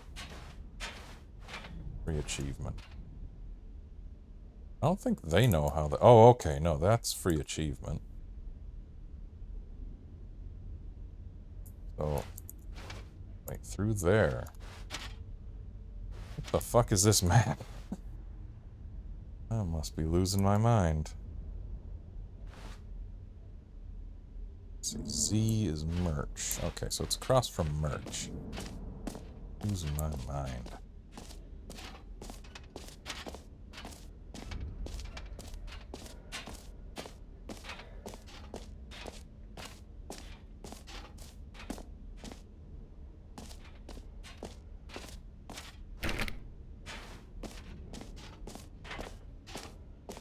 Yeah, I'm curious what the fuck Settings World Champion is, but it's just not forthcoming.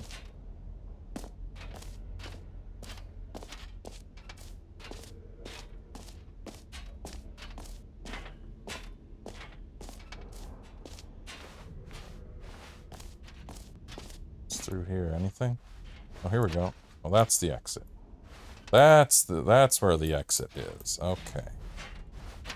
Let me see what's left.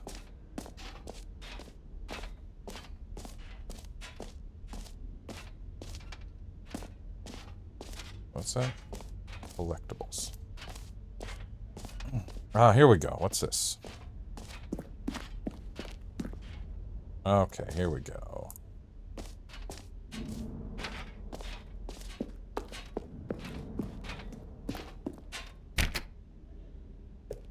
Mm-hmm.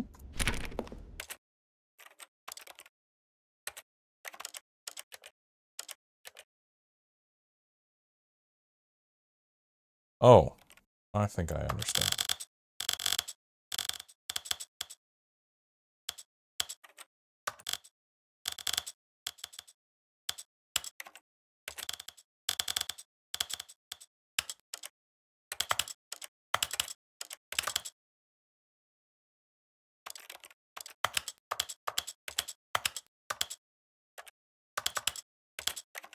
Here we go.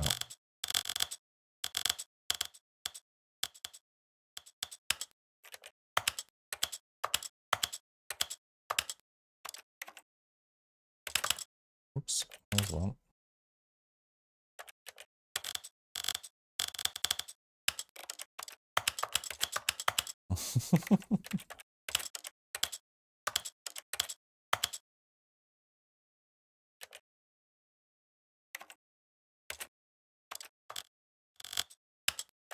This is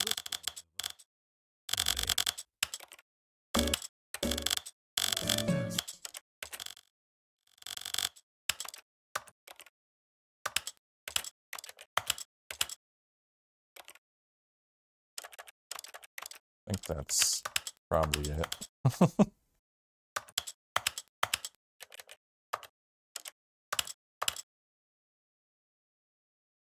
Settings World Champion, that's me.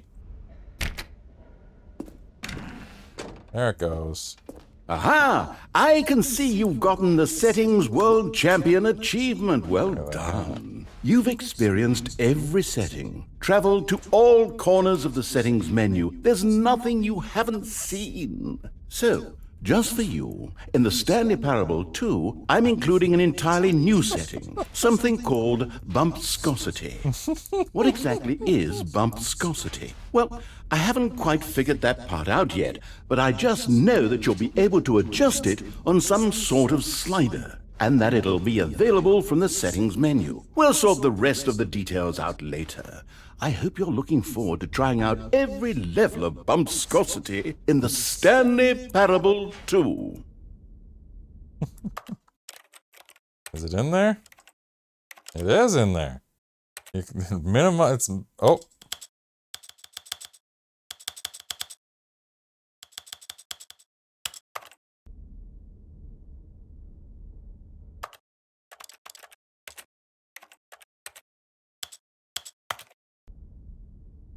Nope.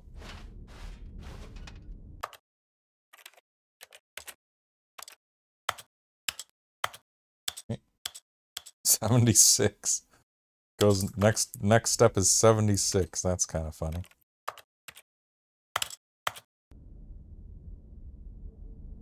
Oh, not seeing any difference.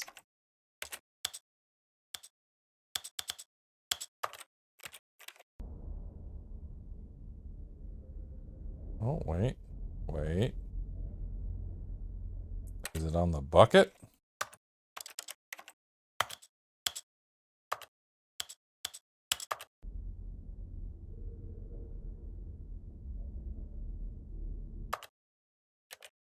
Well, let's switch off bumpscosity. No bumpscosity for me, thank you very much.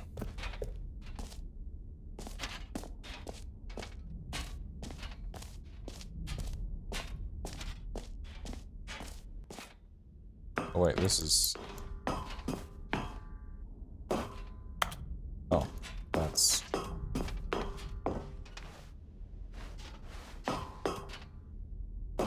No epilogue.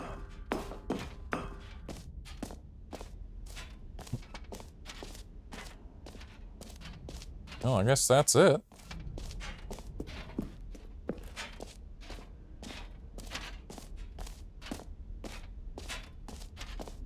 Click.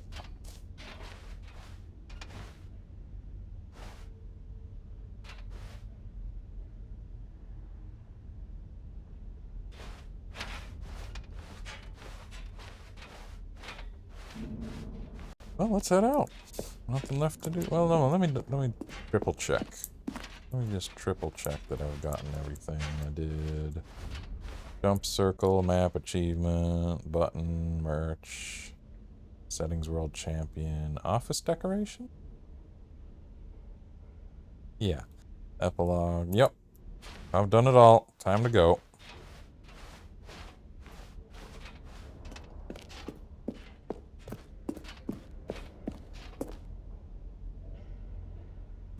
All right. Have you seen everything you wanted to? Ready to move on now?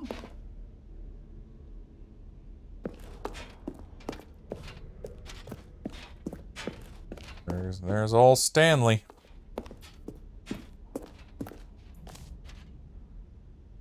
Punch.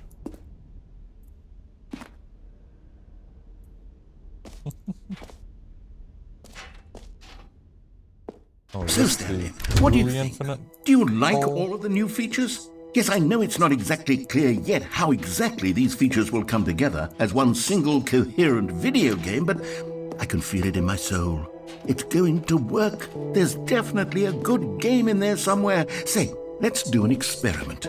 I'll arrange these new features together, and we'll see whether or not it coheres into a meaningful gameplay experience. Okay. Are you ready? Here it is. I give you the Stanley Parable 2.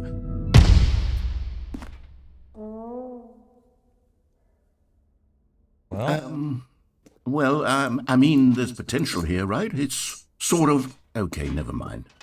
Hold on. Let me do a different arrangement. Okay, yes, this is much better. I feel good about this. Here we go. Version 2. Who am I kidding, Stanley? This isn't a coherent video game at all. It's a lot of gags. And I do very much enjoy creating gags, but they don't add up to anything.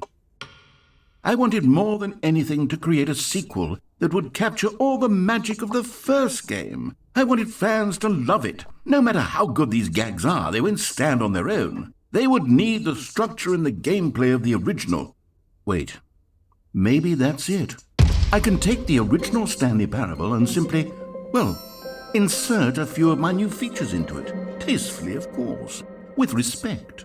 With care for the vision and integrity of the original game. Would it possibly work? I suppose it could. But it would need a really, really tremendous title screen. A title screen that says with bold and uncompromising conviction, "This is the Stanley Parable 2. Let me see if I can whip something up. All right, perfect. Go ahead. Take a look. Stanley Parable Ultra Deluxe. Oh, there we go. Look at that.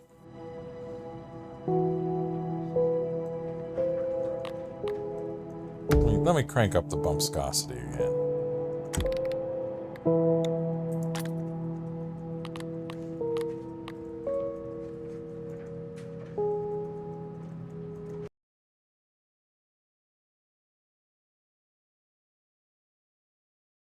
This is the story of a man named Stanley.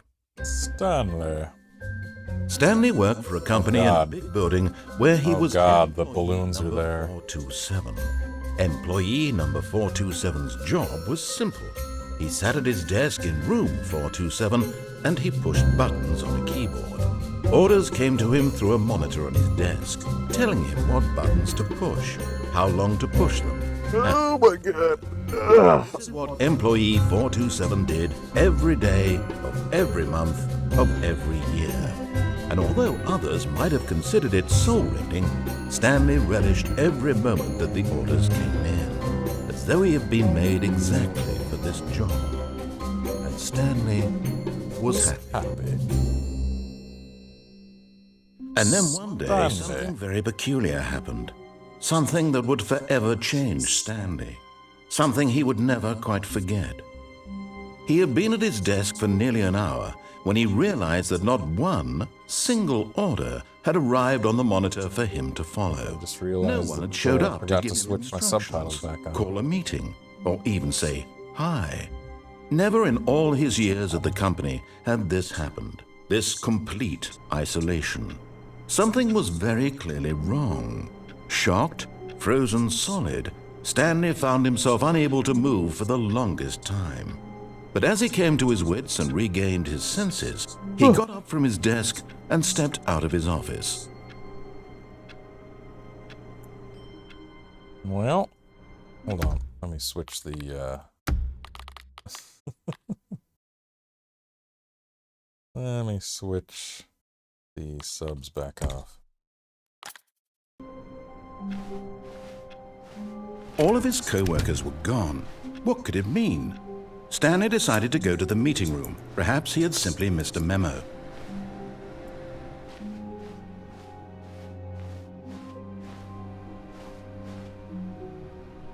Man, they don't fuck around with these balloons. Stanley felt the bucket calling to him, begging him to pick it up. Why was he not doing it? All right, the bucket. Stanley picked up the bucket.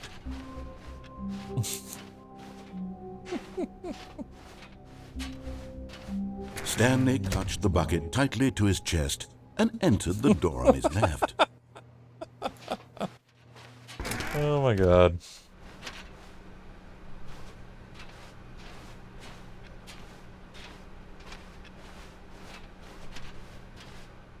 Still no one was here. Stanley needed the bucket's warmth and comfort now more than ever. Perhaps his boss's office was where he'd find answers. Oh man.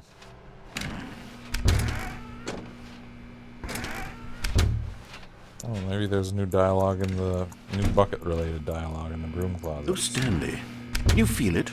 The broom closet. It wants the bucket. You can feel that, can't you? The aura of jealousy? It's as clear as day. This broom closet believes it deserves the bucket.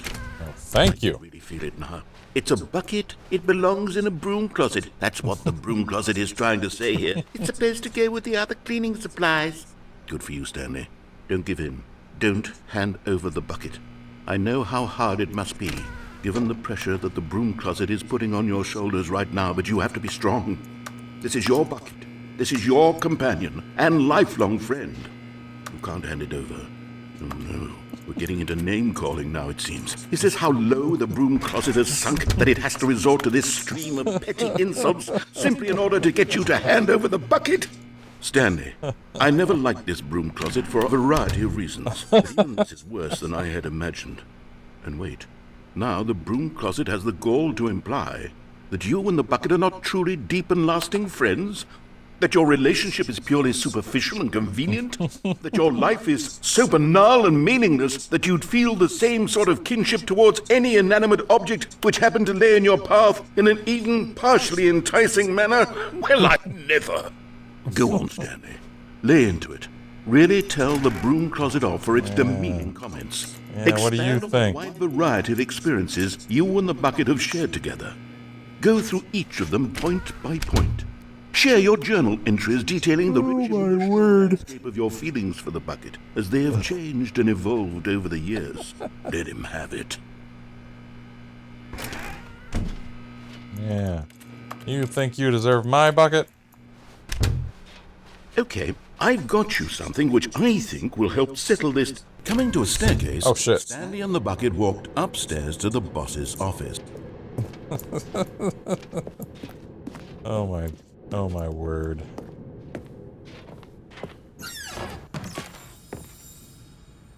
You found one of them. One of the miniature Stanley figurines. Remember, no reward for collecting all of these. Only the intrinsic pleasure of a job well done.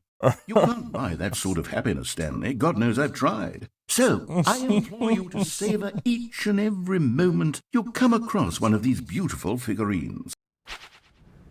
Oh my word.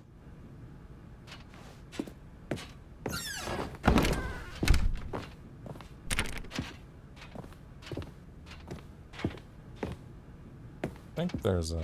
Stepping into his manager's office, Stanley was once again stunned to discover not an indication of any human life. Uh-oh, it's broken. Crushed by the weight of this revelation, Stanley may have broken down into an emotional dumpster fire, if not for the soothing... Oh, here we go.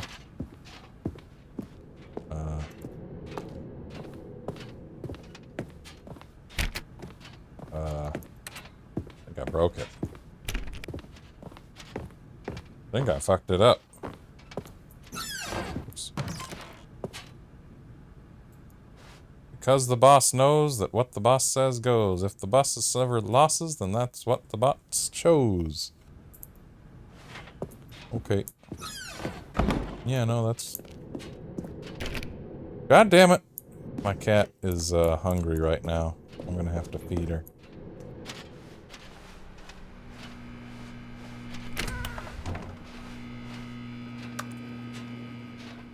I think I might have fucked something. Either I fucked something up or...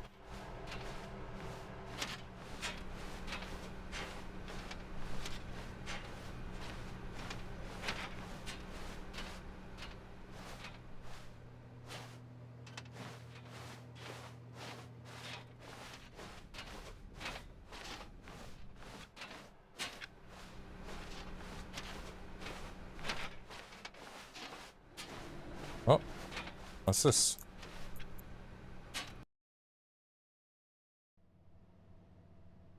You are now leaving. Well. Escape pod.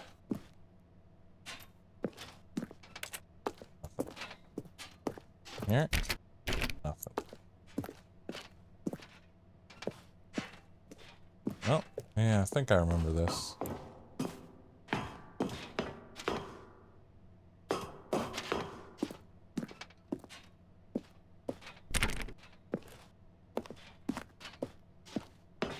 Climb a few floors. Actually, let's see here. Can't. I was thinking maybe you could hop off the side, but nope.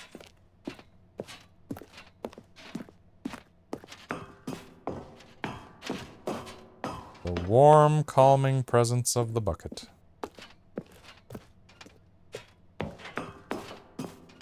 A lot of floors.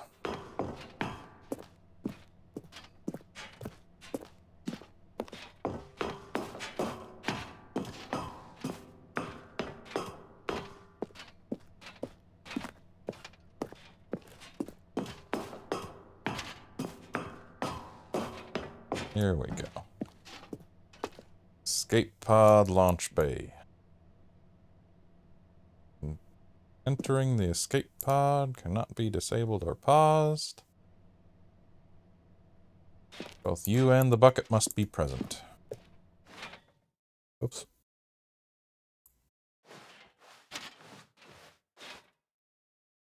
Can't see shit.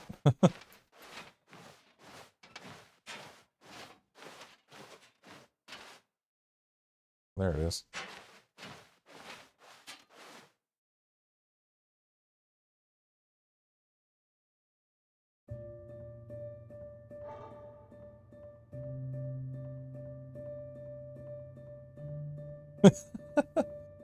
Shh. It's to be this way.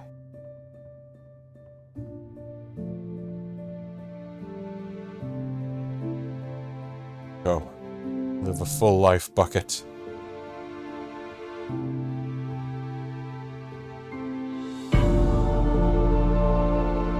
No words now. No tears, only dreams.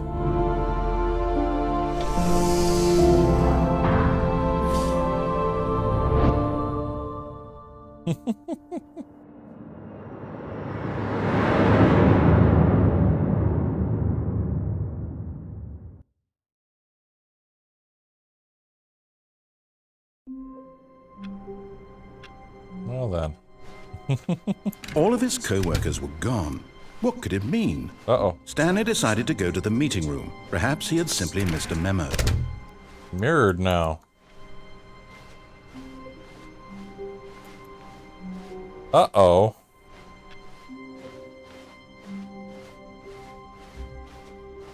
When Stanley came to a set of 2 open doors, he entered the door on his left.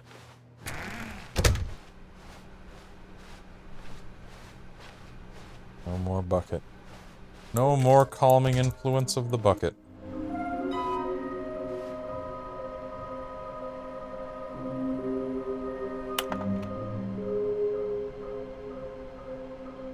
Have to synergize. There are many questions. There was no memo. How can you tell you've spotted one? What makes them float in the air? Who took these pictures of them? Maybe we are the collectibles. Hollow clues provided by employee 416. That, was he the one who was fired? The Red Room? Thank you. Good luck. In quotes.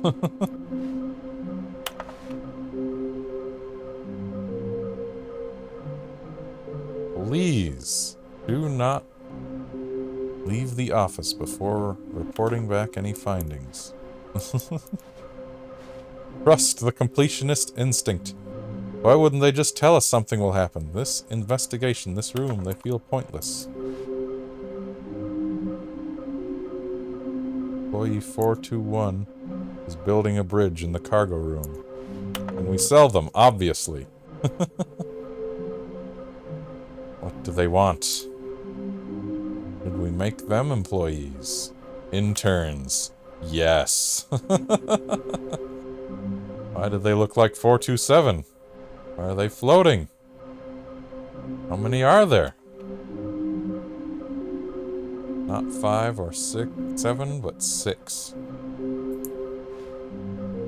There will be a reward for finding them all. Stop kidding yourselves. There will be cleaning of this wall required. Who are you? I want them so much. I want to go home. A large room.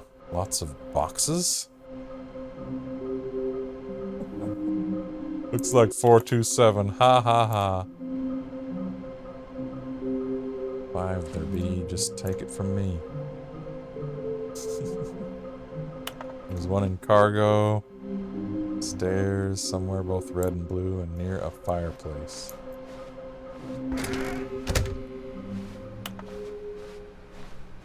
Coming to a staircase, Stanley walked upstairs to his boss's office.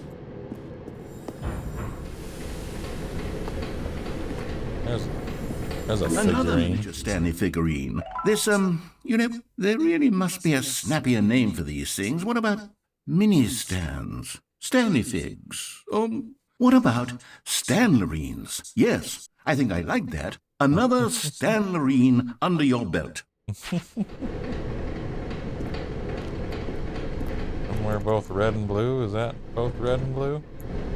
I'll get around to it. Anyway, that's the stairs one. Hope your reward. Oh, they just left Here's it open. the door. Just go.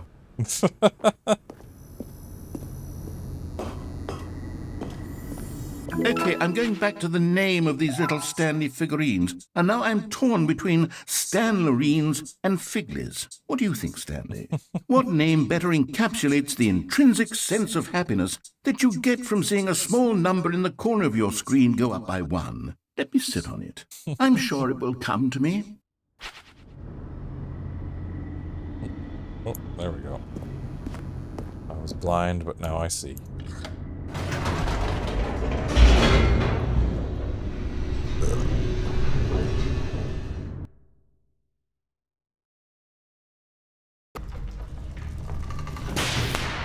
Oh, snap. Stanley walked straight ahead through the large door that read Mind Control Facility. I guess so.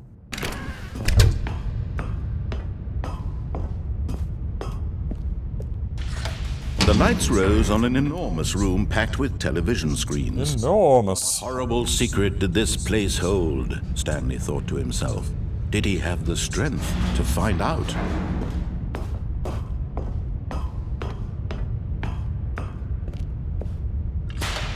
Now the monitors jumped to life, their true nature revealed. Each bore the number of an employee in the building. Stanley's co-workers, the lives of so many individuals reduced to images on a screen, and Stanley, one of them, eternally monitored in this place where freedom meant nothing.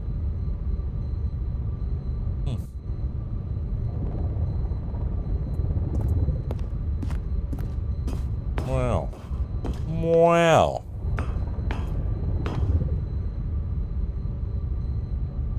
It's just concerning to me that the fact that 234 is like corrupted. I don't know if that's like This mind control my end or facility, what? it was too horrible to believe. It couldn't be true.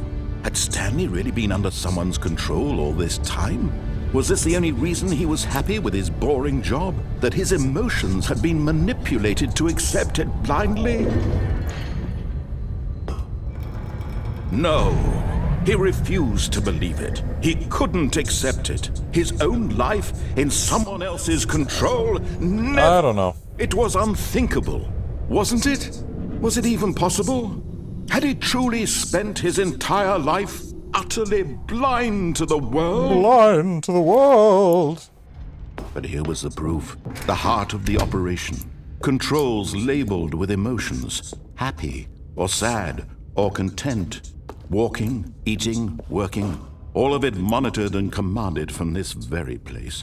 And as the cold reality of his past began to sink in, Stanley decided that this machinery would never again exert its terrible power over another human life. For he would dismantle the controls once and for all. But I wouldn't. Just activate the controls, did you? After they kept you enslaved all these years, you go and you try to take control of the machine for yourself. Is that what you wanted? Control? Oh, Stanley, I applaud your effort, I really do. But you need to understand, there's only so much that machine can do. You were supposed to let it go, turn the controls off, and leave. If you want to throw my story off track, you're going to have to do much better than that. I'm afraid you don't have nearly the power you think you do. For example, and I believe you'll find this pertinent, Stanley suddenly realized he had just initiated the network's emergency detonation system. In the event that this machine is activated without proper DNA identification, nuclear detonators are set to explode, eliminating the entire complex. How long until detonation then? Let's say 2 minutes.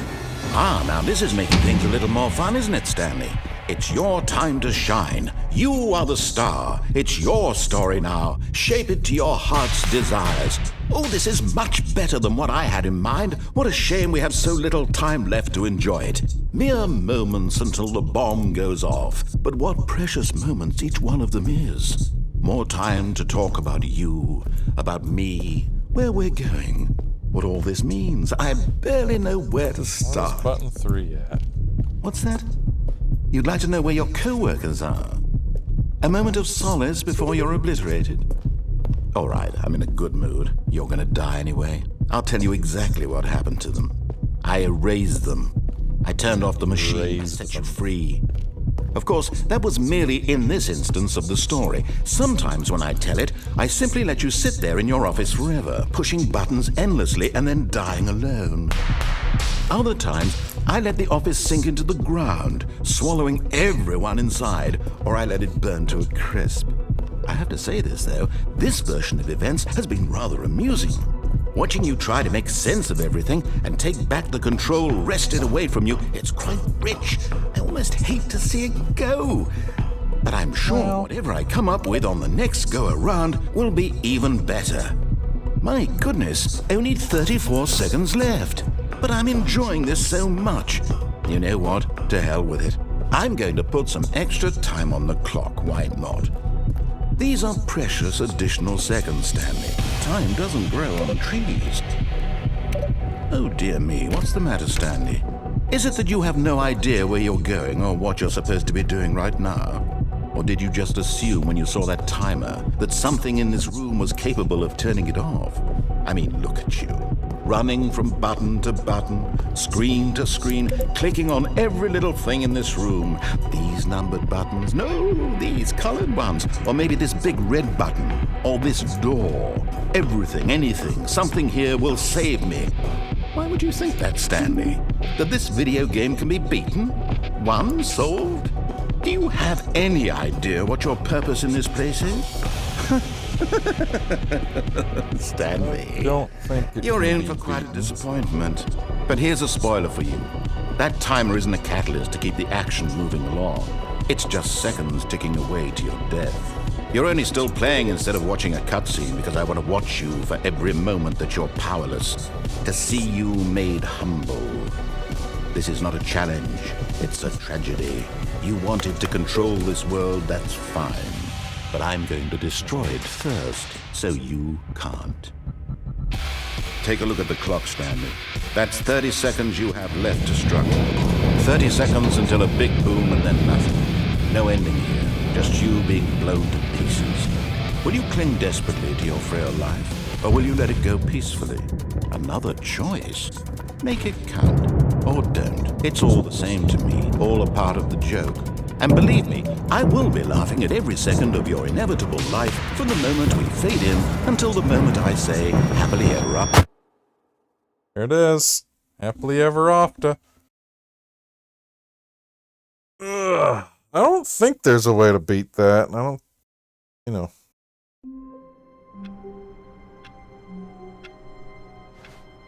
Ugh. Even now, Stanley's office was a distant memory. What did it look like? There was a computer, perhaps, and a painting. Was it a painting or a photo? He could no longer recall. Oh, got a replacement bucket, thank God. And try not to lose this one too, you dolt.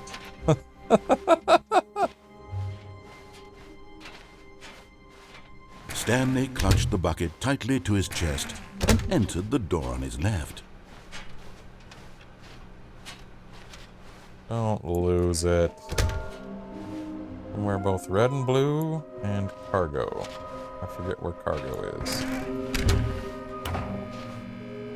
Oh, Stanley, can you feel it? All right. The broom closet. I'm gonna go feed my cat. You can feel that, can't you? The aura of jealousy? It's as clear as day. This broom closet believes it deserves.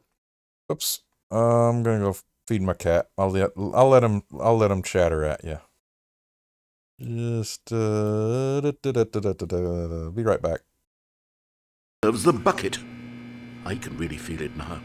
It's a bucket. It belongs in a broom closet. That's what the broom closet is trying to say here. It's supposed to go with the other cleaning supplies. Good for you, Stanley. Don't give in. Don't hand over the bucket. I know how hard it must be, given the pressure that the broom closet is putting on your shoulders right now, but you have to be strong. This is your bucket. This is your companion and lifelong friend. You can't hand it over. Oh, no. We're getting into name-calling now, it seems. Is this how low the broom closet has sunk, that it has to resort to this stream of petty insults simply in order to get you to hand over the bucket? Stanley, I never liked this broom closet for a variety of reasons, but even this is worse than I had imagined. And wait, now the broom closet has the gall to imply that you and the bucket are not truly deep and lasting friends? That your relationship is purely superficial and convenient?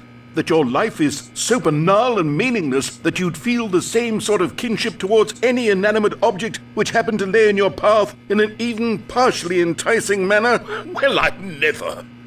Go on, Stanley. Lay into it. Really tell the broom closet off for its demeaning comments. Expand on the wide variety of experiences you and the bucket have shared together. Go through each of them point by point. Share your journal entries detailing the rich emotional landscape of your feelings for the bucket as they have changed and evolved over the years.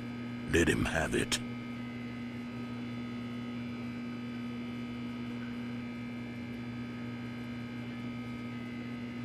Okay, I've got you something which I think will help settle this debate once and for all. Here we go. There. Now it's settled. No more debate, no more discussion.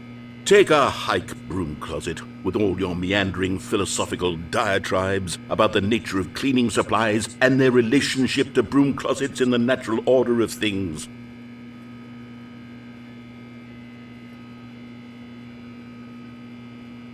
All right, I've got a second sticker back here, and I'm going to slap it on as well because I think it's appropriate. You see, I feel that it works because the sticker is also a bucket. That way, if you're ever unsure whether the thing you're holding is a bucket or not, you can look down at this sticker and say to yourself, ah, it's a bucket. There really is a wide variety of applications for this sticker.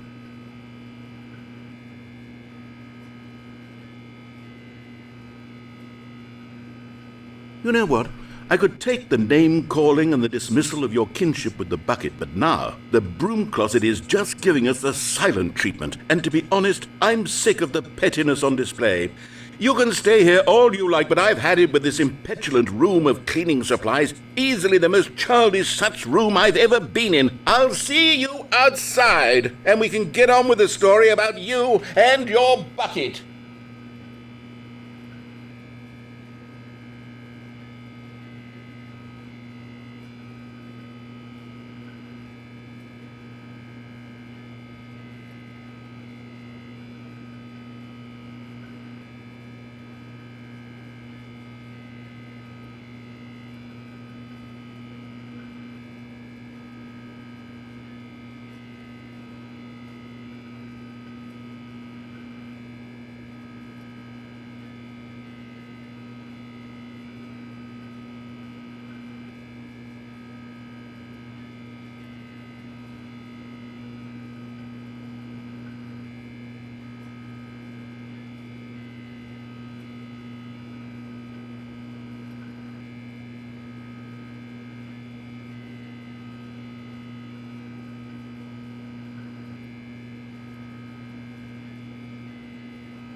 Okay. What did I miss? Anything? Anything good? Oh, it looks like I got a sticker for my bucket. Nice. That'll teach that room who's boss. Coming to a staircase, Stanley and the bucket walked upstairs to the boss's office. The office, as it were. Someplace red and blue. Stepping into his manager's office, Stanley was once again stunned to discover not an indication of any human life. Crushed by the weight of this revelation, Stanley may have broken down into an emotional dumpster fire, if not for the soothing presence of the bucket. Oh, right. Even now, in his darkest of hours, did the bucket's warmth and guiding light pierce the dark clouds of confusion and chaos. It would be with him, always. The bucket would. And he knew it. The two of them were inseparable.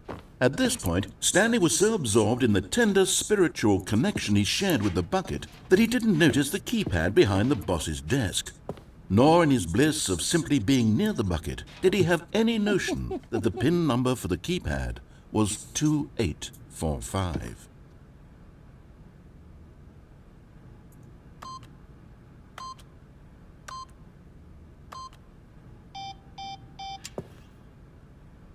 Stanley just sat around twiddling his thumbs. Trying to input anything on the device was useless, since he could never possibly know that the combination was 2845. Let's go. Right. 2845. But Stanley guessed the correct code by sheer luck. Was it that the bucket knew all along? Was the bucket guiding him? Yes, this is certainly the most logical explanation.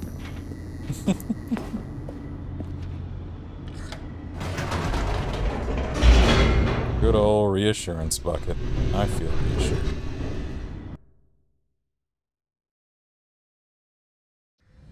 The elevator raced downward, plummeting towards an unknown fate.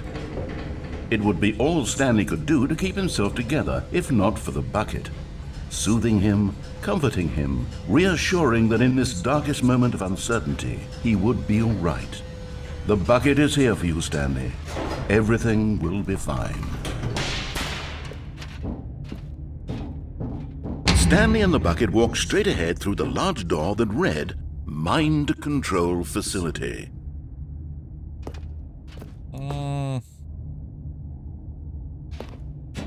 I changed my mind. If the light is on, call extension 914 immediately.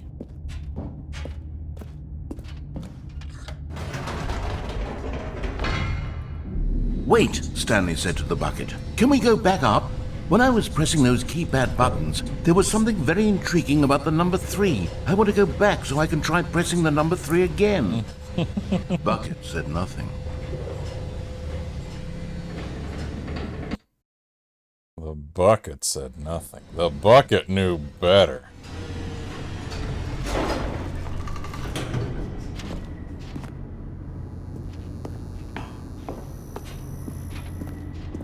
Here we are, said Stanley. Now I'm going to try out that number 3 button. He took the bucket over to the keypad and began absolutely slamming on the number 3 over and over and over.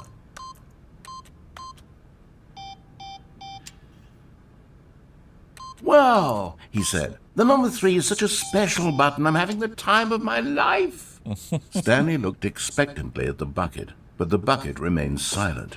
This was a shock to Stanley, who had always felt such a connection with the bucket. How was this not as exciting to the bucket as it was to him? Once Stanley had had enough of the number 3, he got back in the elevator.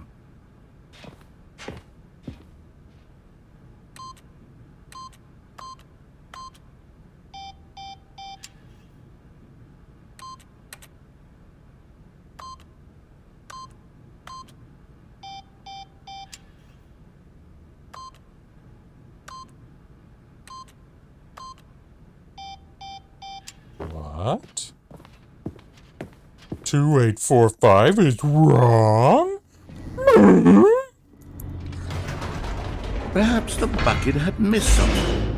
Perhaps it had not seen how much joy Stanley got from slamming the number 3 repeatedly.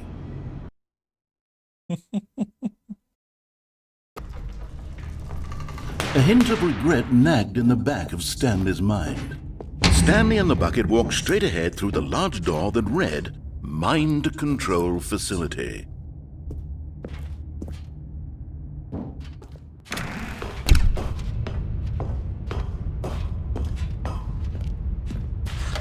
The lights rose on an enormous room packed with television screens.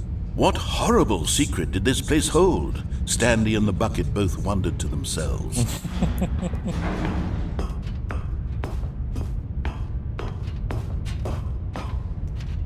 Good old the bucket. The monitors jumped to life, and Stanley nearly dropped the bucket in shock.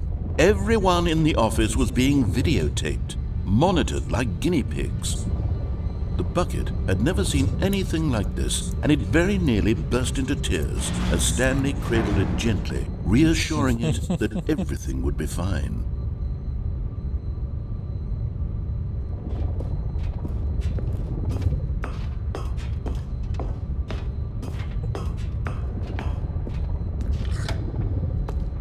Was the bucket under the mind control facility's influence as well?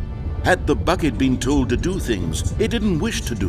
What kinds of things does a bucket want to do or not want to do in the first place? These questions raced furiously in Stanley's feeble mind. No! He screamed into the bucket. He couldn't accept it. His own someone else's control, never! He squeezed the bucket tighter. His one friend in the entire world. At this point, he could trust no one except for the bucket. But here was the proof. Trust no The one. heart of the operation. Not even your Controls bucket. labeled with emotions, happy or sad or content. Walking, eating, working, all of it monitored and commanded from this very place. And as the cold reality of his past began to sink in, Stanley decided that this machinery would never again exert its terrible power over another human life. Or bucket life. Blackness. Stanley and the bucket waited in blackness. Was it over? Yes, they had done it. Stanley and the bucket had defeated their greatest and darkest enemy, freed themselves from the tyrannical grip of the evil mind control machine. Freedom was now mere moments away. Excitedly, the two of them began to discuss the kind of life they wanted to live once they stepped through this massive door. The bucket wanted to learn to roller skate. Stanley wanted to sneeze in every country on Earth. Both of them wanted to begin watching a movie, any movie, but then stop it halfway through and begin watching it in reverse from the end. True, it was a simple life they envisioned, but it was one they'd lived together, with one another to lean on, to trust, to support. What? Wait. What was happening? Why had the door stopped? Was Stanley and the bucket not about to be freed? An unbearable silence filled the room, lingering in uncertainty. Until finally the truth hit Stanley square in the face. This building did not want the bucket to leave. Even the facility itself recognized the incredible calming presence of the bucket, needed the soothing warmth of the bucket, to go to the lengths not to part with the bucket. No.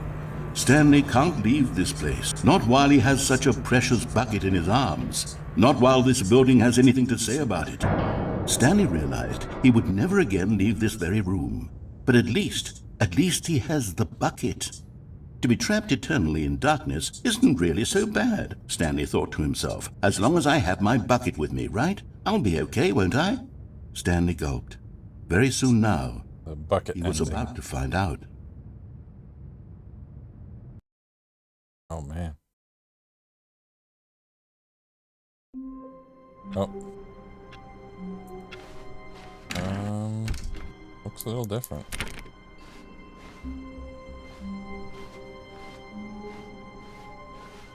Stanley lifted the bucket into his arms, and a wave of comfort rushed over him.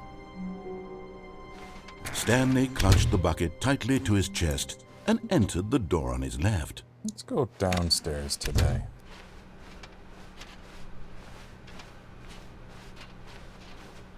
Oh, blue and red. The cargo room.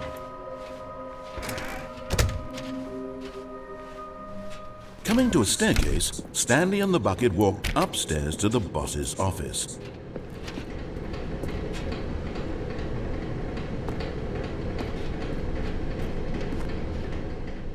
But Stanley just couldn't do it. He considered the possibility of facing his boss, admitting he had left his post during work hours. He might be fired for that. And in such a competitive economy, why had he taken that risk? All because he believed everyone had vanished? His boss would think he was crazy. And then something occurred to Stanley. Maybe, he thought to himself, maybe I am crazy. He looked down at the bucket in his arms. Am I crazy? He asked the bucket. The bucket returned his gaze, but said nothing at all. That's strange, Stanley thought. Usually the bucket is a source of guidance and wisdom for me in difficult times such as these. He held the bucket close, yet felt none of its familiar reassurance and comfort. And that's when Stanley realized, this isn't my bucket. It's just a normal, everyday bucket. Someone else's bucket, perhaps. How did I end up with someone else's bucket? This is all terribly wrong. Surely no good would come from this. Who knows what sorts of bizarre hallucinations Stanley might experience without the psychologically grounding presence of his bucket. And indeed, now he noticed that the rooms were repeating, which was, of course, very odd. And now he felt himself floating off the ground. Oh, gracious, he exclaimed. Without my bucket, I've gone truly mad. Where is it? I must find it. Far off in the distance now, he heard it, calling to him. Stanley! Stanley, it's me, the bucket. Could it truly be? He rushed forward from room to room, passing by one bucket after the next. None of them were his. None of them were his special bucket. Come to me, Stanley. Find me. He had to find the bucket. He had to return to his old friend. It was the only way to truly restore his sanity. And then suddenly, he froze dead in his tracks. He knew where the voice of the bucket had been coming from. The real bucket was inside of him all along. It was incredibly painful. Stanley doubled over in agony and blacked out.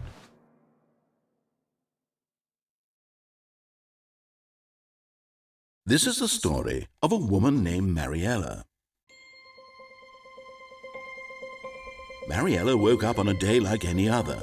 She arose, got dressed, picked up her bucket of comfort and security, and walked to her place of work.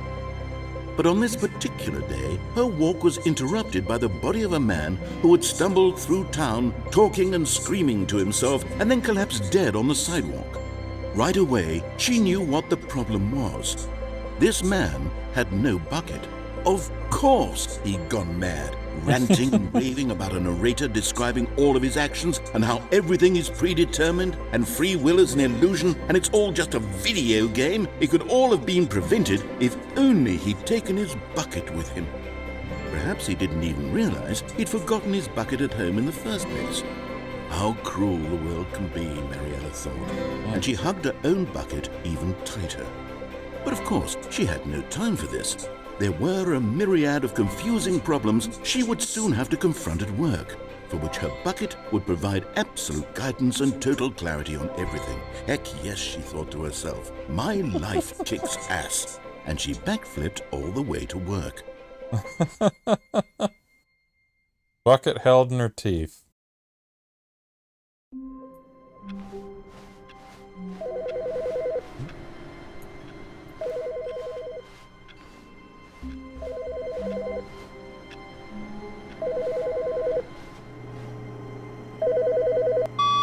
Good morning. Thank you for contacting the Future Happiness Foundation. We are confirming your shipment of 1,327 cardboard boxes to your place of work. Can you verify that this is correct? Excellent. Your order will arrive shortly. Thank you again for contacting the Future Happiness Foundation. Okay.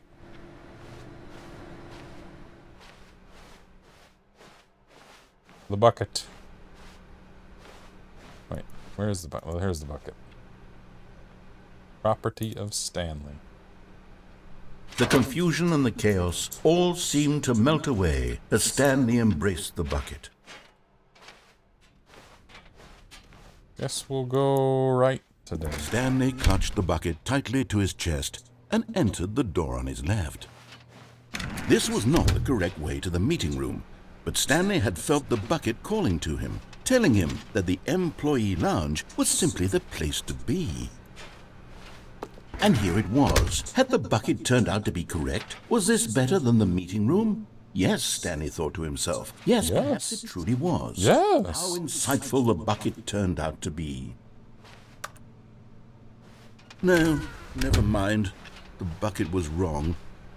Stanley took the door on his left to go back to the meeting room. The fuck it. No, Said the bucket. don't go to the meeting room. Go somewhere else. The cargo lift, yes. Go there. Go to the cargo lift.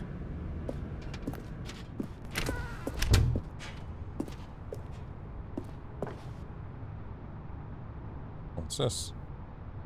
Oh, whoa, what's this? Oops. There we go. You're getting close now, Stanley. You've nearly gotten all of the Figler Anmarines. Very soon, you'll collect the last one, and then the first number will equal the second number, and that will be it. We'll be different people by then. Different in the sense that we used to have none of them, and now we have them all. You can't go back to when you had no Figler Anmarines. None of us can. That's a shame. What's that? What's that about?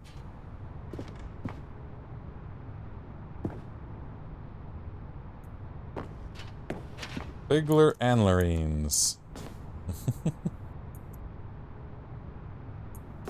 Oops. But Stanley feared that any path he walked might lead to the separation of himself and the bucket, his dearest friend. So he threw himself to his death, that they might die in one another's arms. How deeply touching.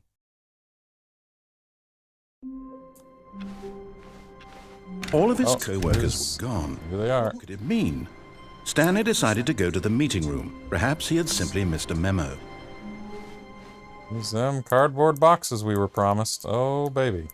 Warmth spread through Stanley's arms. With the bucket in his arms again, he was home.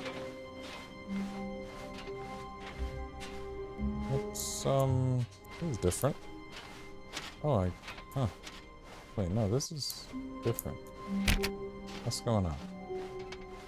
Stanley clutched the bucket tightly to his chest and entered. This was not the correct way to the meeting room, but Stanley had felt the bucket calling to him, telling him that the employee lounge was simply the place to be. And here it was. Had the bucket turned out to be correct? Was this better than the meeting room? Yes, Stanley. No, never mind. The bucket was wrong. Bucket. Stanley took the door on his left to go back to the meeting room.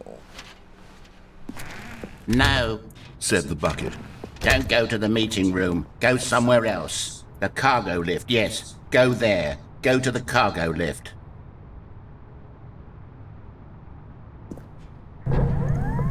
Good, Said the bucket. now ride the lift all the way to the top. There's something up there I need you to do. Stanley did not question why or how this bucket was speaking to him. It should have alarmed him, of course, because buckets can't talk. But Stanley chose not to think about this obvious fact. He was firmly convinced that the bucket had spoken to him, and he unthinkingly did whatever the bucket asked. I mean, why wouldn't you? In Source here. Said the bucket. Go Wisdom into the and staff room comfort. over here. Stanley once again obeyed blindly. Wisdom and comforts.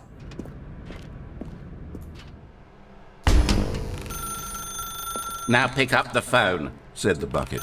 Pick up the phone and it will take us back home where we can go about life together.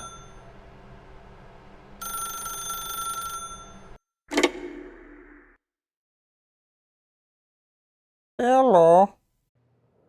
This is the sad story of a man named Stanley and his bucket. Once upon a time, I gave Stanley a bucket because I thought he was lonely and could use a friend. And then, very distressingly, he began to believe the bucket could speak to him. That's not a bucket, that's a teapot. Huh? Huh? Huh?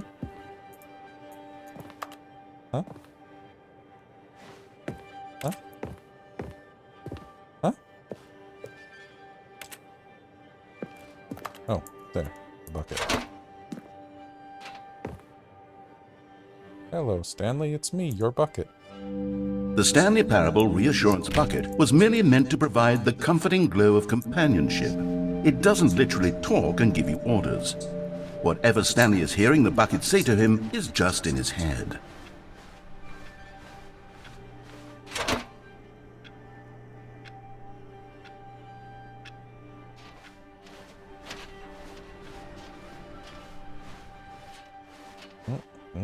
That's it.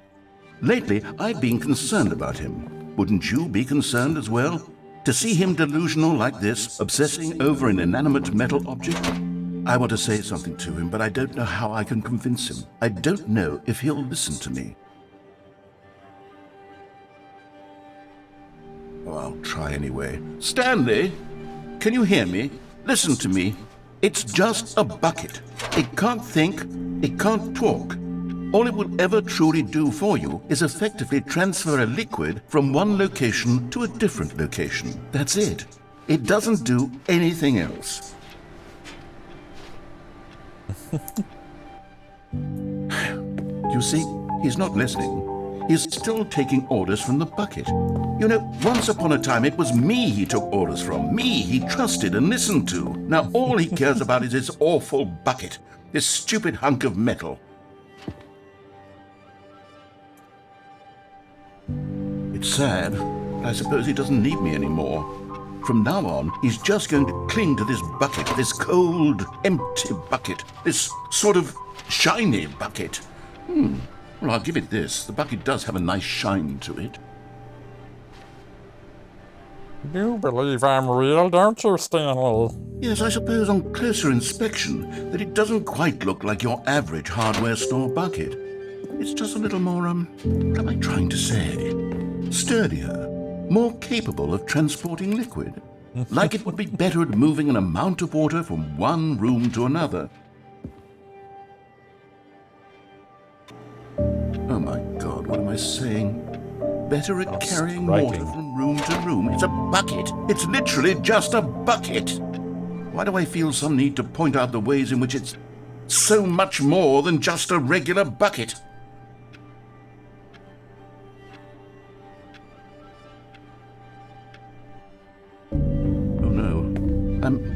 I'm having feelings for the bucket. No. What's going on? Why do I want to be with the bucket?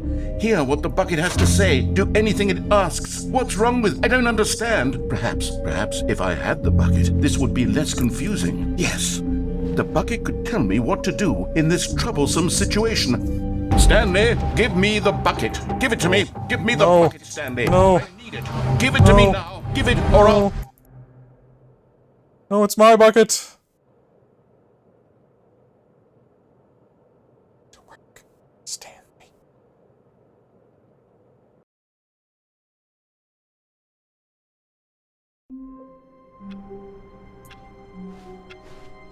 All of his co-workers were gone. What could it mean? Dead, probably. Stanley decided to go to the meeting room. Perhaps he had simply missed a memo. Bleep.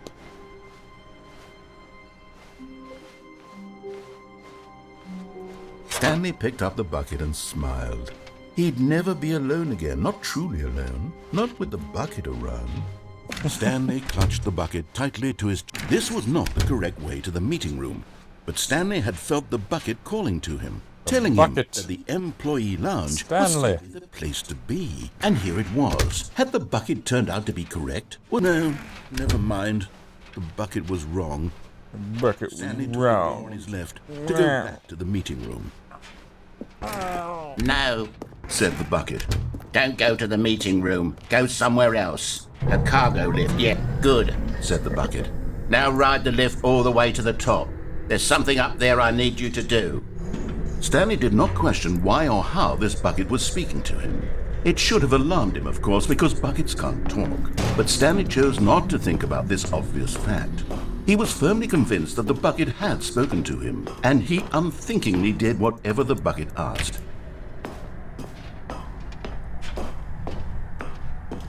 Yet...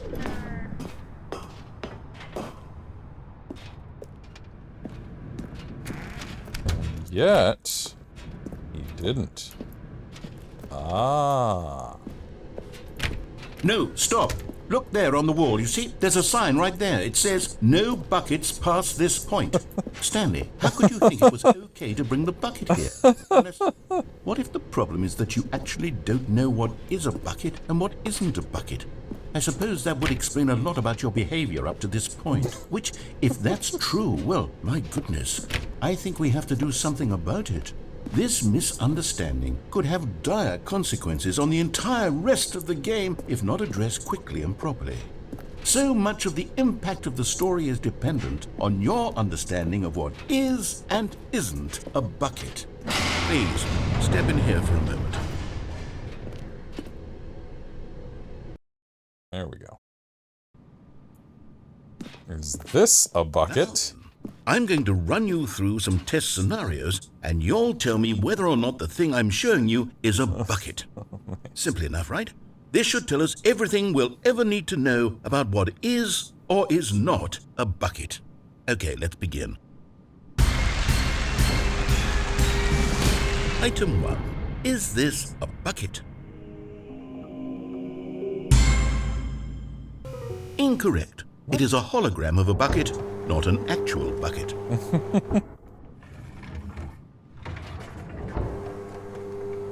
Item 2. Is this a bucket? Oh, I can't go check. Well. Incorrect. It is a 3D printed recreation of a bucket, not an actual bucket.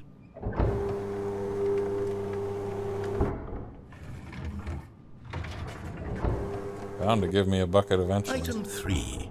Is this a bucket? Correct. This is a bucket.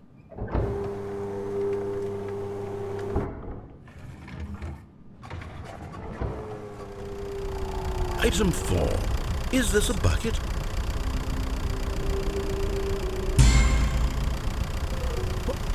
Are you hallucinating? This is a tractor. It's an enormous machine that tills the earth. I thought this was a gimmick. How on earth did you manage to screw it up? Absolutely incredible.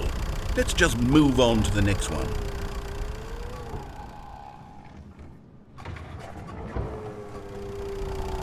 Is this a bucket? Incorrect. This is a bucket. Figures. I knew it was coming. Item 6. Is this a bucket? Trick question. Both. Gotcha.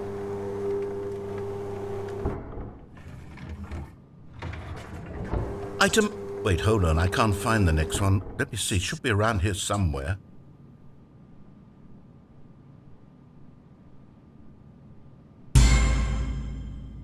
Yes, thank you. There's nothing here. Of course it isn't a bucket. We both know full well that nothing isn't a bucket. Wait, when I say nothing isn't a bucket, that makes it sound like I'm saying everything is a bucket, which of course is not true. Unless, is that what you think? Answer me straight, Stanley. Are you trying to tell me that you believe everything is a bucket?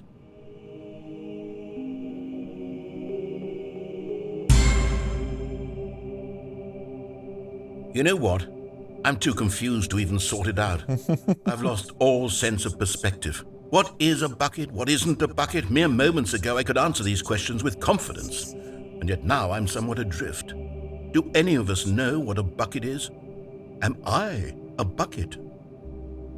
Stanley, I can't keep doing this.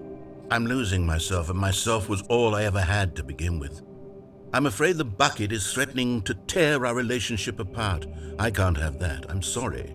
But I'm going to erase all buckets from the game entirely. Okay. No! No! What happened?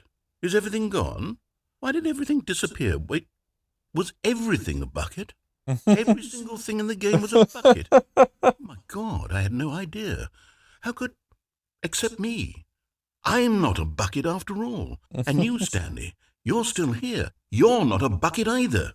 Oh, this is wonderful news. We're not buckets. Yes, I actually feel much more at ease right now. It's delightful to get some clarity on that issue, but it doesn't change the fact that we haven't got a game. So, tell you what, I'll reset everything and we'll put back all of the buckets, okay? And we'll know that it's all a bucket. But if you run into anyone else, maybe don't mention that. Who knows what that information might do to a person? All right, here we go.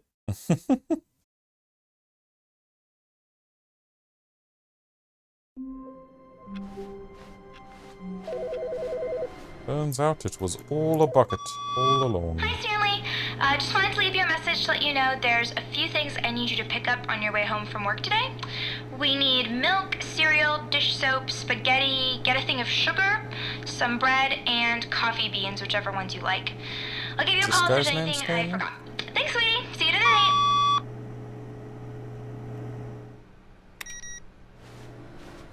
Why is she leaving that message for 434 when that's when she's asking for Stanley? Something doesn't add up here. Oh wait, the bucket. The good old bucket. Just Stanley and the bucket. Off on another thrilling adventure together. Stanley clutched the bucket tightly to his chest. This was not the correct way to the meeting room, but Stanley had felt the bucket calling to him, telling him that the employee lounge was simply the place to be. And here it was. Had the bucket turned out to be correct? Was this better than the meeting room? Yes, Stanley. No, never mind. The bucket was wrong. Stanley took the door on his left to go back, and so the two of them detoured through the maintenance section and walked straight ahead to the opposite door.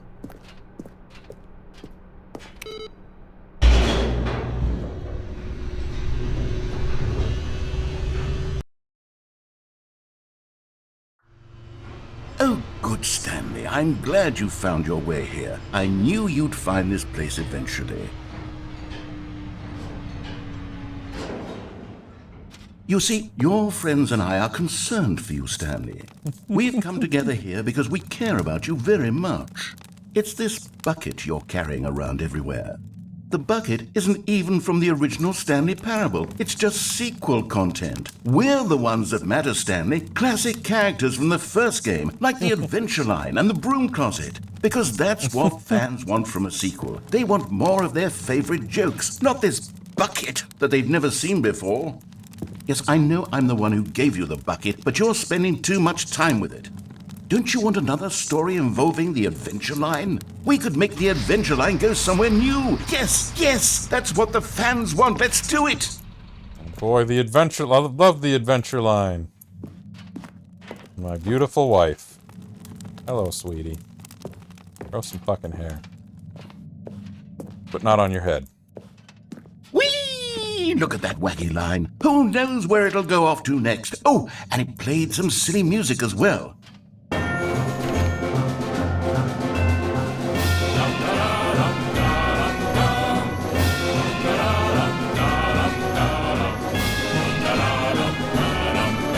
Now this is what the Stanley Parable is all about. Don't you remember all those great jokes from the original dialogue? Also, Stanley is addicted to drugs and hookers. Yes, it's as classic now as it was back then. Let's do it for the fans, Stanley. Let's give them more content exactly like this. But if we want to do that, you're going to have to give something up.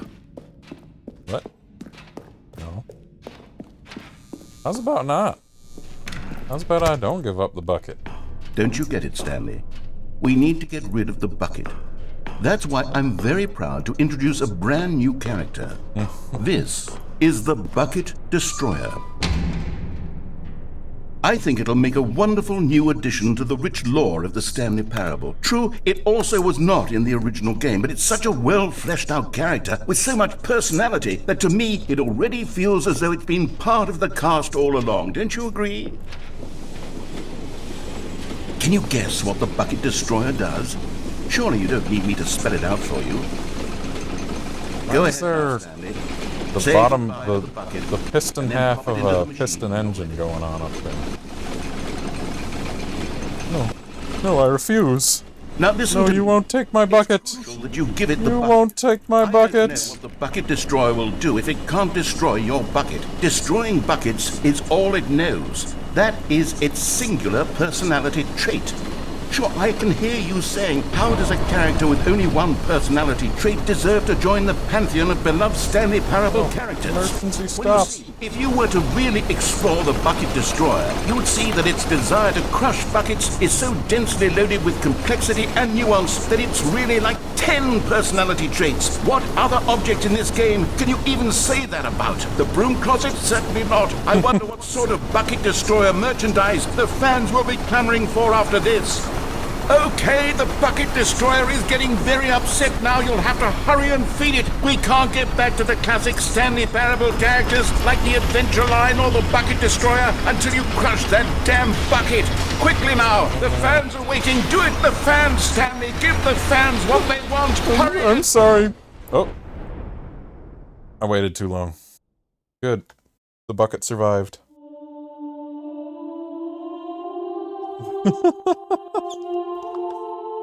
The bucket destroyer. My prized creation. You had so much potential. We were going to do such marvelous things with you, tell such spellbinding stories about you. All of it squandered now. Goodbye, new friend. For the moment in time that you were here, you were magnificent.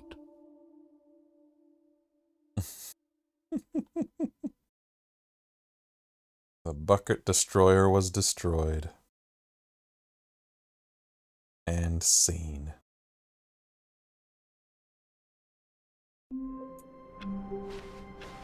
Wait, Oh, Stanley thought to jeez. himself.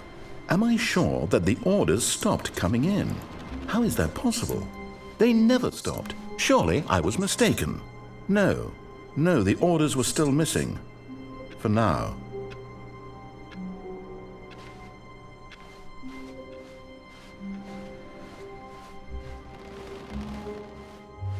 Well, Where are we going today? The bucket asked. Stanley just smiled.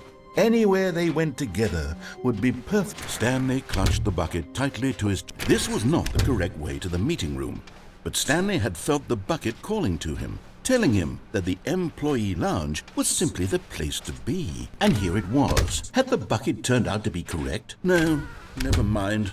The bucket was wrong. wrong. Stanley took the door on the left to go, and so the two of them went to the maintenance section and walked straight ahead to the opposite door. Now I'm curious. And curiosity killed the bucket. Oh, good Stanley, I'm glad you found your way here. I knew you'd find this place eventually. You see, your friends and I are concerned for you, Stanley. We've come together here because we care about you very much. It's this bucket you're carrying around everywhere. The bucket isn't even from the original Stanley Parable. It's just sequel content. We're the ones that matter, Stanley. Classic characters from the first game, like the Adventure Line and the Broom Closet. Because that's what fans want from a sequel. They want more of their favorite jokes, not this bucket that they've never seen before. Yes, I know I'm the one who gave you the bucket, but you're spending too much time with it. Don't you want another story involving the Adventure Line? We could make the Adventure Line go somewhere new. Yes, that's what... Whee! Look at that wacky line. Who knows where it'll go off to next? Oh, and it played some silly music as well.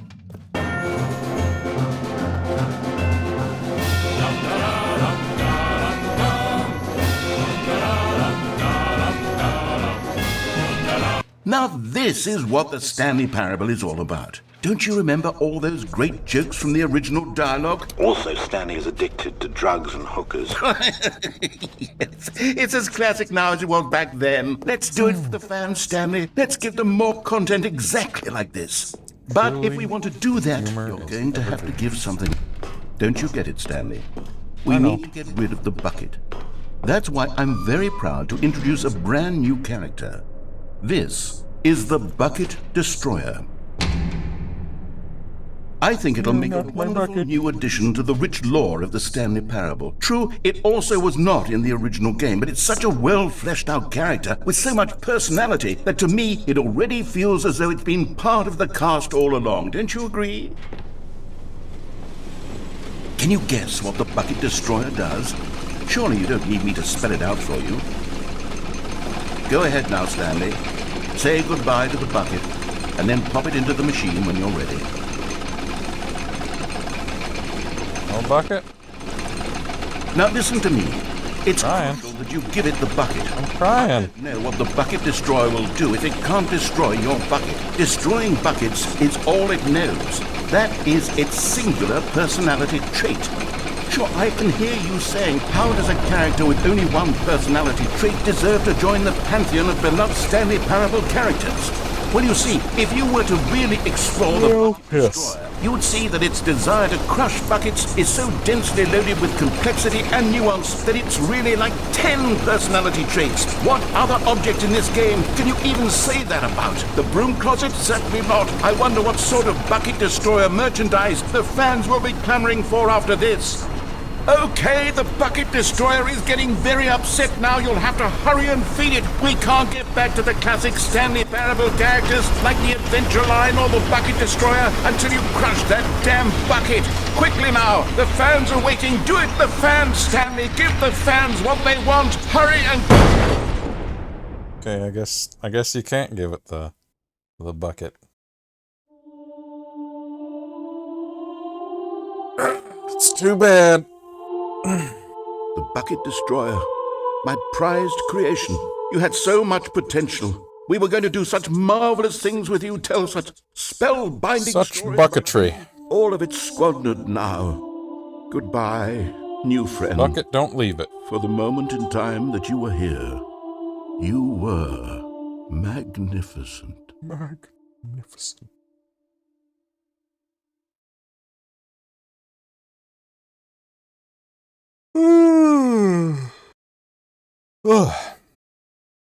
Truly bucked the trend.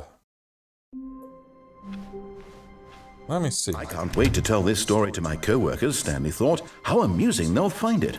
Oh, won't we all just laugh and laugh at the time? A good bucket, a strong bucket, a humble bucket, a committed bucket. A bucket of culture and distinction. Stanley clutched the bucket tightly to his chest and entered the door on his left. I think I shall.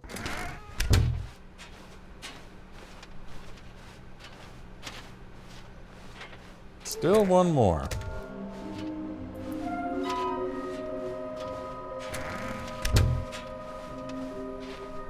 Coming to a staircase, Stanley and the bucket walked upstairs to the boss's office. I think I want to go here, yeah. I want to see if there's the, oh well. Business strategy, shoot pandas. Well, it's a sound strategy. No, down.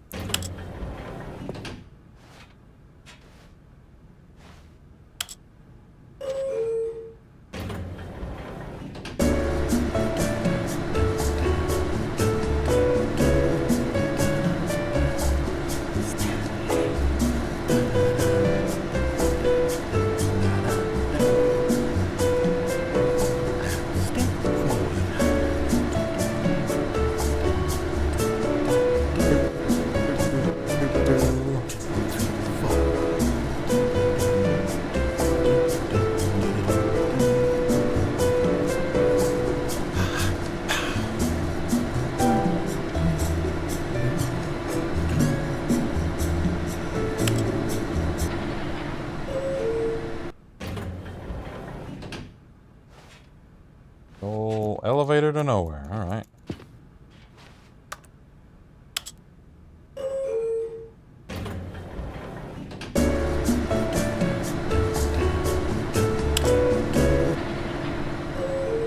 Yep. Well, that was nothing. Stepping into his manager's office, Stanley was once again stunned to discover not an indication of any human life. Crushed by the weight of this revelation, Stanley may have broken down into an emotional dumpster fire if not for the soothing presence of the bucket. Even now, in his darkest of hours, did the bucket's warmth and guiding light pierce the dark clouds of confusion and chaos. It would be with him all. But Stanley guessed the correct code by sheer luck. Was it that the bucket knew all along? Was the bucket guiding him? Yes, this is certainly the most logical explanation. Up. I want to go up.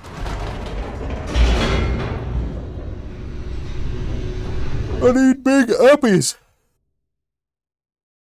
Ugh.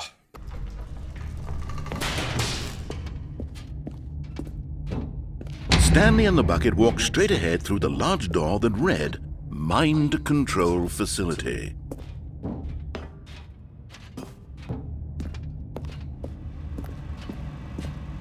Although this passageway had the word escape written on it, the truth was that at the end of this hall, Stanley and the bucket would both meet a violent death. Not the bucket, too. The door behind them was not shut. Stanley and the bucket still had every opportunity to turn around and get back on track. At this point, how it's all... Stanley and the bucket were knowingly walking forward Well, anyway. to a very painful death for each of them. Basically redid the whole game, but with a bucket. Alright, I'll turn around. I won't bucket it today. Ugh.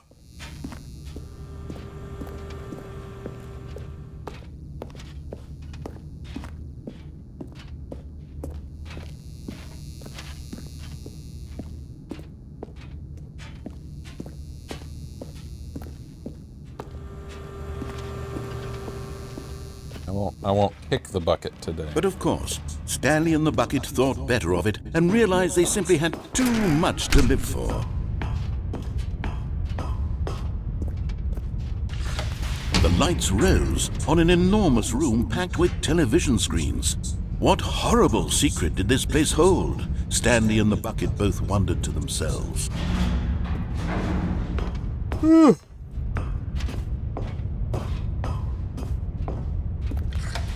The monitors jumped to life, and Stanley nearly dropped the bucket in shock. Everyone in the office was being videotaped, monitored Not like the guinea office. The bucket Not had videotaped. anything like this, and it very nearly burst into tears as Stanley cradled it gently, reassuring it that everything would be fine.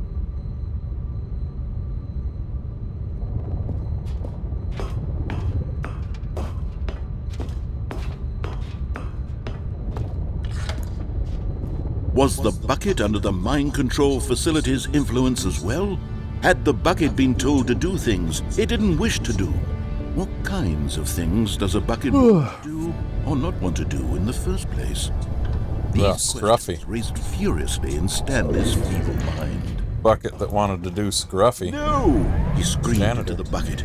He couldn't accept it. His own life in someone else's control. Never! He squeezed the bucket tighter. Never. His one friend in the entire world. At this point, he could trust no one except for the bucket. But here was the heart of the operation. Controls labeled with emotions, happy or sad or content. Walking, eating, working, all of it monitored and commanded from this very place. And as the cold reality of his past began to sink in, Stanley decided that this machinery would never again exert its terrible power over another human life. For he and the bucket would dismantle the controls for good. Two best friends, Stanley and the bucket, up against the world. They high-fived in a really cool way, and the bucket made a sassy comment about taking down the system.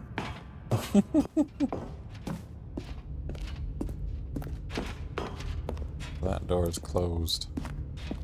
Alright.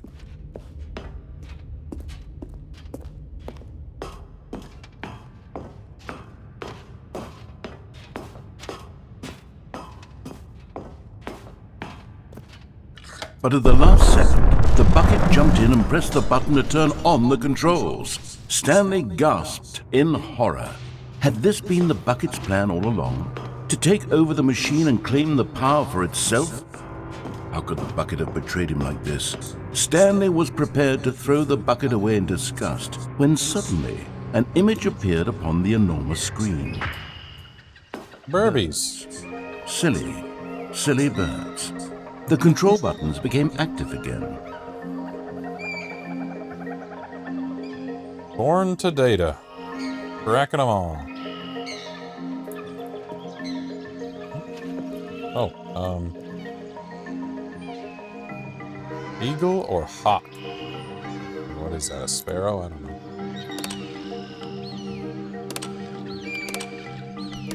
Stanley flipped through one video of silly birds after another, and then it dawned on him. This wasn't a mind control facility at all. It was a facility for monitoring and surveilling silly birds all over the world. The mind controls were only a facade to disguise its true intentions. Had the bucket known this all along? Stanley marveled at the metal genius in his hands, the one who had pointed him towards this incredible discovery. Stanley and the bucket never found freedom because they spent the rest of their lives here in this place, flipping through live streams of the silliest birds imaginable. Of all the possible paths his life could have taken, this one was surely the best. And Stanley was happy. Yes. You know, I am happy. Whole new game just from grabbing a bucket. Just a step through this door, Stanley thought to himself, that's all I need. If I can make it through this door... the embrace of an old friend, a weathered companionship that stands the test of time. Ain't seen an input monitor in a while. Stanley clutched the bucket tightly to his What's chest left? I don't know. and entered the door on his left. This was not the correct way to the meeting room, but Stanley had felt the bucket calling to him, telling him that the employee lounge was simply the place to be. And here it was. Had the bucket turned out to be correct? Was this better than the meeting room? Yes, Stanley. No, never mind. The bucket was wrong. Stanley took the door on his left to go back, and so the two of them detoured through the maintenance section and walked straight ahead to the opposite door.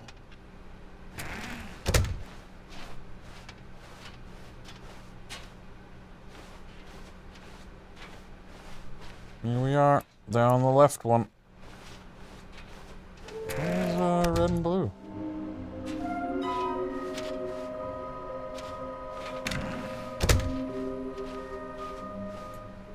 Coming to a staircase, Stanley and the bucket walked upstairs to the boss's office.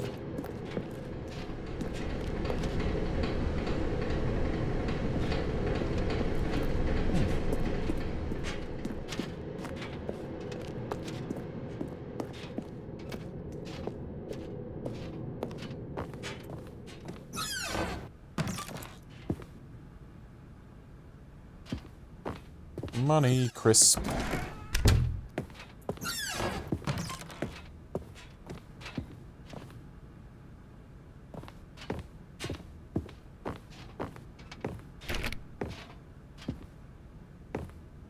Stepping in.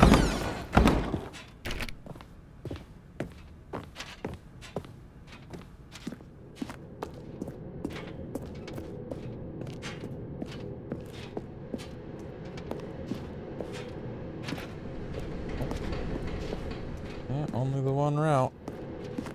So you do this. Alright, this is... No, I remember now. Where could it be?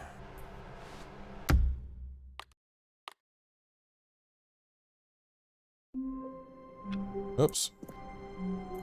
All of his co-workers were gone. What could it mean? The bucket made Stanley want to be a better man and a better co-worker. In time, perhaps, he would become both of those things.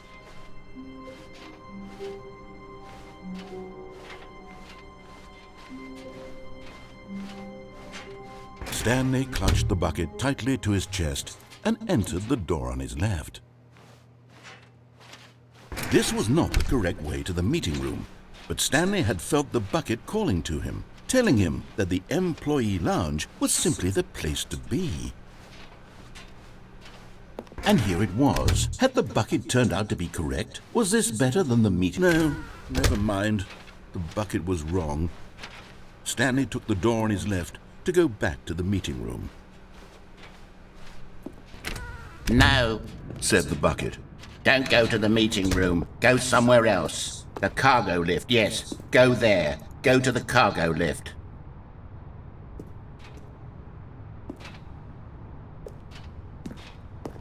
No climbing.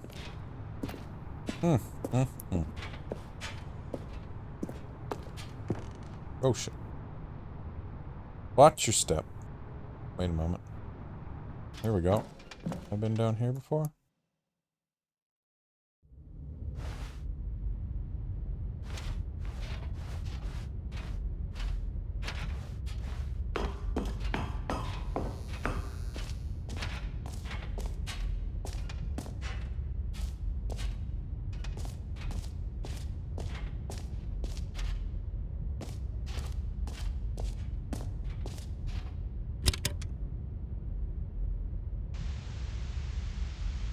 Okay, this is day number 295. Tape number... I don't even know. I've lost track. Nothing feels real anymore. The longer I study this bucket, the less sense anything makes. Oh man. The sheer euphoria I feel every time I pick it up. Pick it up. No matter how many times I've done it, it's always the same feeling. And the emptiness in my chest when I set it down. It doesn't make sense. There's no explanation for it. I still haven't figured out why I see the world so differently when this bucket is in my arms. Why everything feels so... What do I do with this treasure? I can monetize it. Yes. It's unthinkable the amounts of money people will pay for even just an hour with the bucket. This is my golden ticket. But I have to be careful, because as soon as this gets out, there's going to be a target on my back. Even now, I don't know who might be trying to get... What's that? Who's there?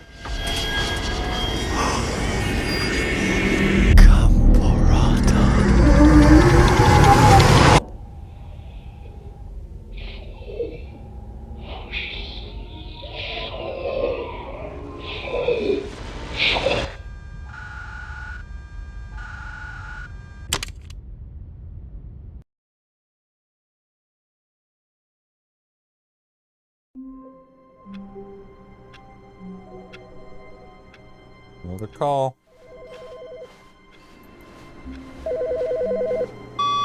Hello. This is a recorded message scheduled either by you or a person in your place of work. The purpose of this message is to warn you about the dangers of recorded messages. If at any time you believe you are listening to a recorded message, please terminate it immediately and cease all flow of information from the recorded message into your perceptual sphere. Thank you, and have a pleasant day. Thank you and have a blessed day.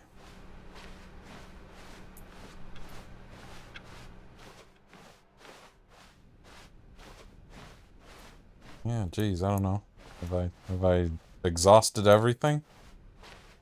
I've exhausted my interest, I think. So I'm gonna switch to teardown. And let's see. Yeah. I'm going to switch to teardown and we'll be back. Oh, quit the menu. Quit to desktop. Alright. Let me go and, oops. Set that up for you. Just gotta get my, stream info set up.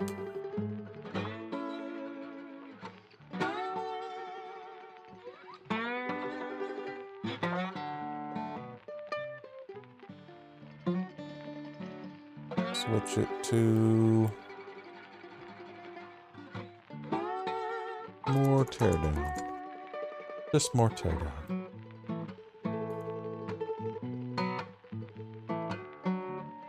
And switch my game to teardown. Ugh. And let's start teardown. Oops. I'll actually go into my library. E for teardown. Teardown for 2.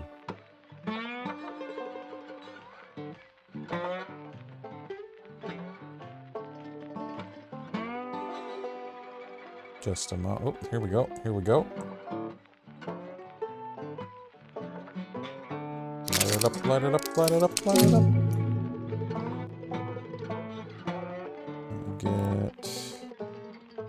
Get it set up.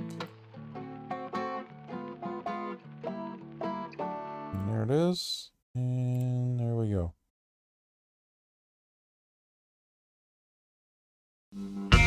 Hit the any key.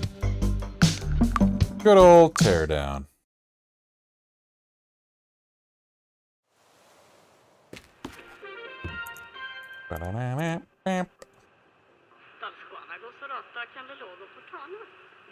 I know. Loud bangs. I'm banging loudly, man. The the mouse sensitivity is so much different. Alright. Anyway, let's go do Parisa Turdy Man's thingy here. Armed guard helicopter, holy shit. We're going through the Blue Tide computers, this might actually be bigger. I first thought and goes way deeper than just Lee. Blue Tide is controlled by someone named Mr. Ammonites. There are no official records on him, like he didn't exist. A lot of information is deleted from the computers, but I remember seeing satellite dishes on some of the buildings and got the idea to hack them. Hack the mainframe satellite dishes and download the communication data directly. This really is the last one, I swear.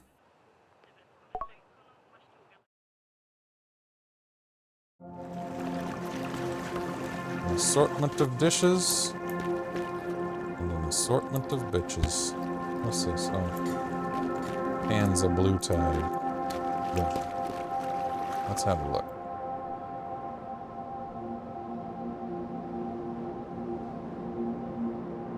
So, guard helicopter. Helicopter arrives after hacking the first target. So, was this gonna be an actual, like, stealth mission?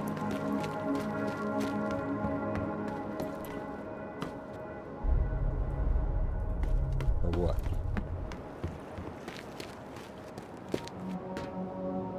Well, there's my first target anyway.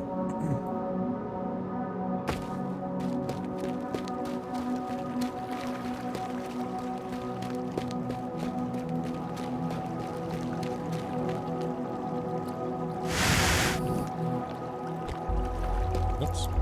Not quite. There we go. There's one.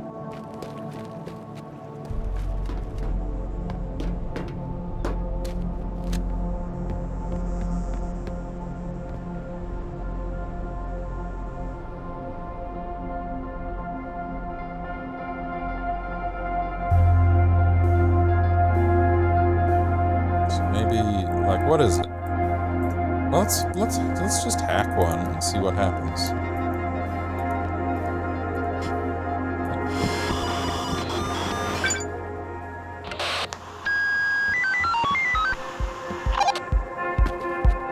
I think that's it.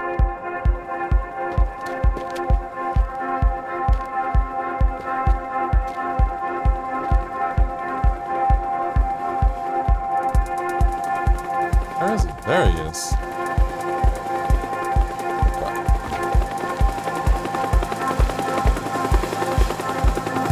Know where I am?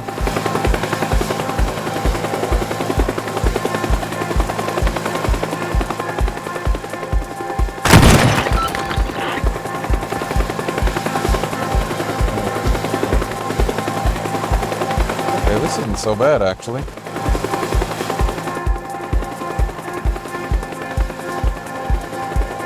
Only a problem if he ever manages to see me.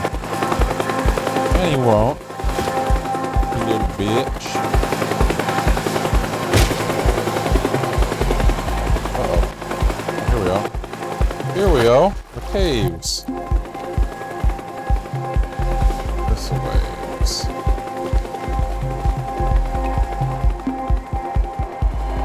Go. Get out a bomb.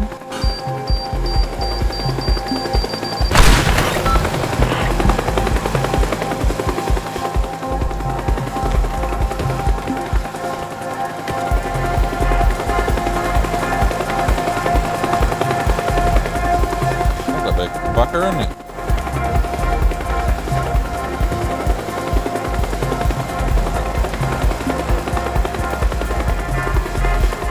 Come on. Come on. Where was the next one? Just camping.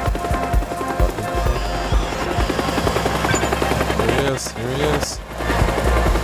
Go back in.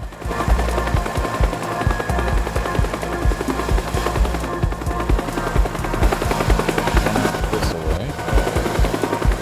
Yeah, right there.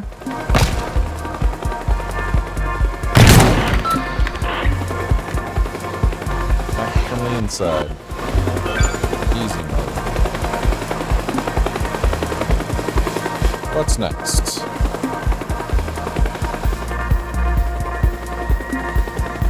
There, huh?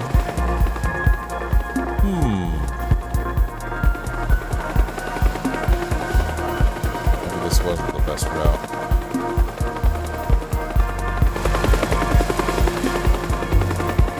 I want to double back.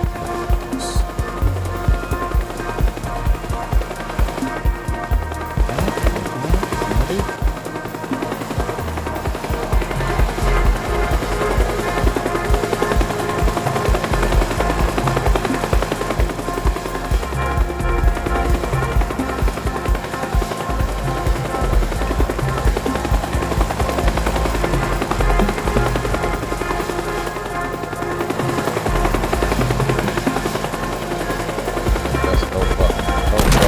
Oh fuck, oh fuck, oh fuck, oh fuck, oh fuck, I fucked up. Alright. But I've learned.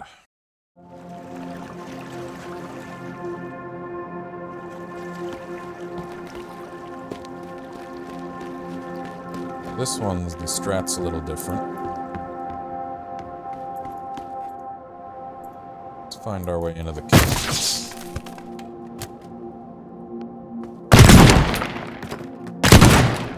That's not the way into the caves.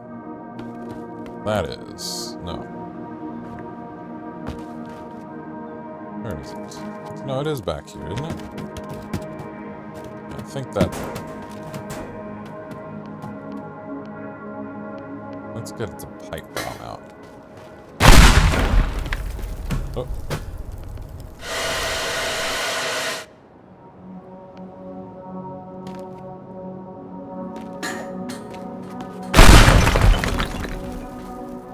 What the hell? There we go. Yeah. Come on. No? Why is the pipe bombs not doing anything?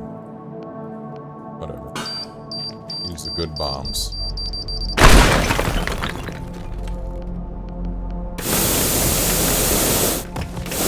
Oh, this...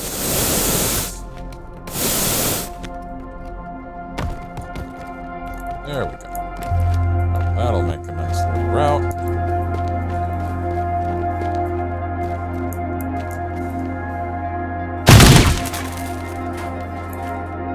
Go in here. We're still under mostly cover and hack that. This one, dead easy. Hack that from inside the caves. Let's see what else we got.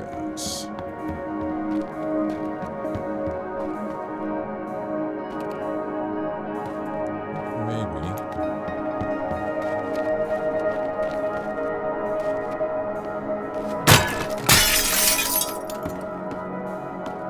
Where is it?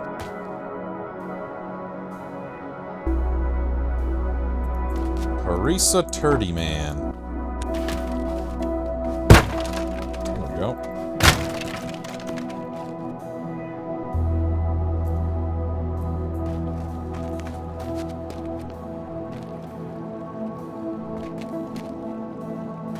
How it is you get through this. Let's just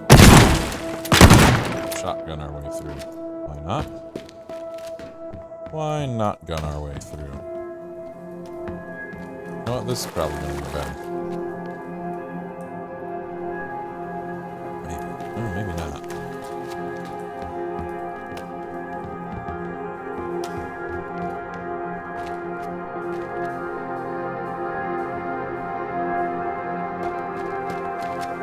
Here? Yes? No? Right here. That looks the best. Oh, it's that. Alright, I think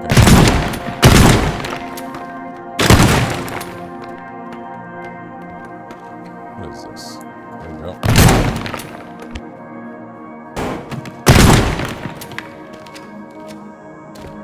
Alright. Basically gotta get this one. Oh, wait. It's probably best to do this one from here. Wait.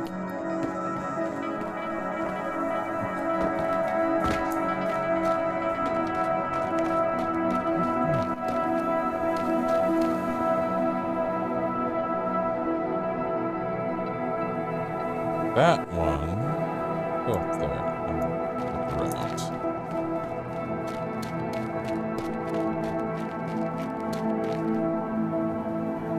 Yes, back corner of this building. Yeah. Is there any kind of tunneling I can do here? If I just walk up that way, I am begging for a beatdown from that helicopter.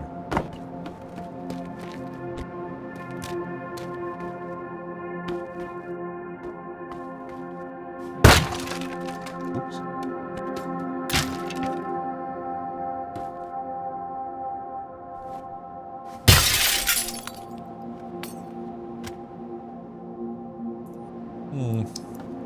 Let's see.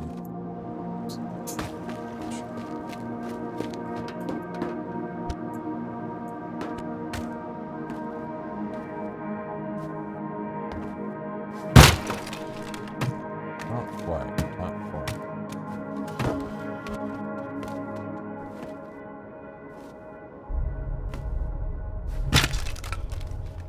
There we go. Can get up that way.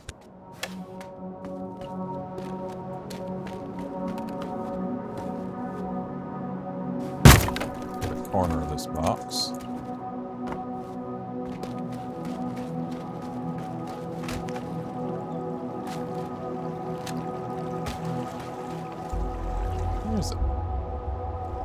Where is it? Is it visible from the outside? Oh, yeah, it is. Well, I reckon I'm gonna wanna smash my way into the building.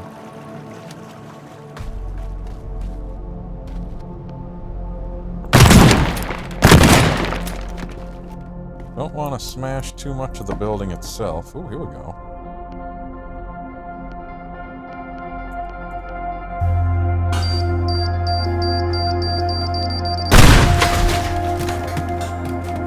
Tough vault. Oh.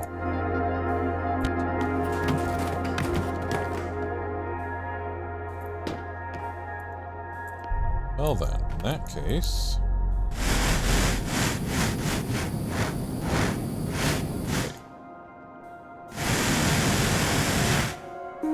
Damn.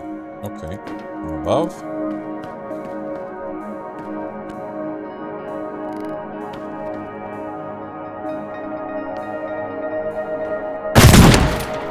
Well, this is a tough vault.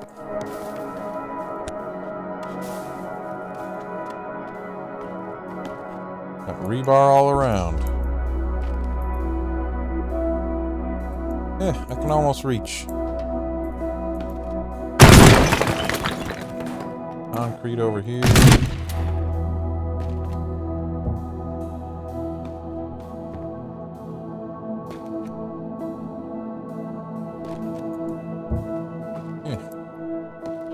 Oh, there's this. Opus Juan Vintage Wine.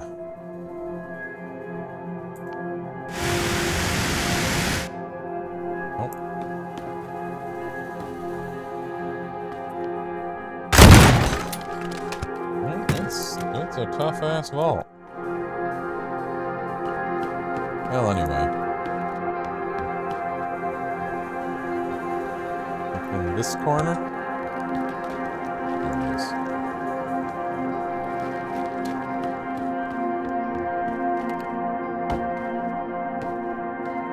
Did I bust in from right around here someplace? Is this approximate area?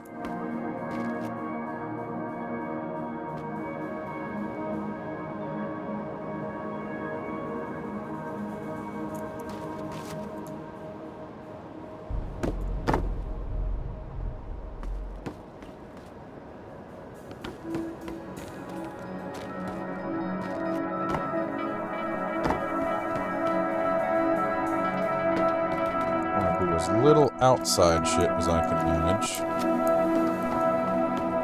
This is kinda covered.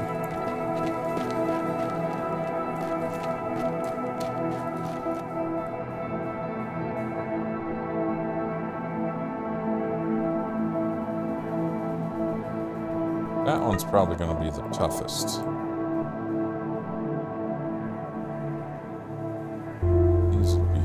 Relatively straightforward, I think.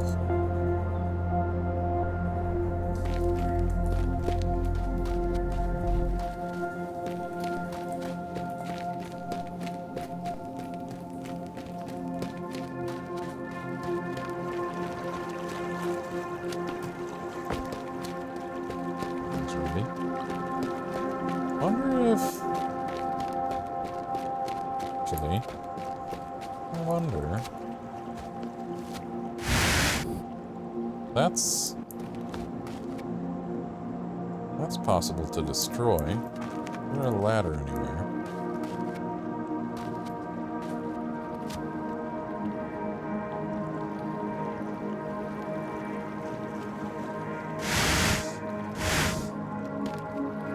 Let's see here.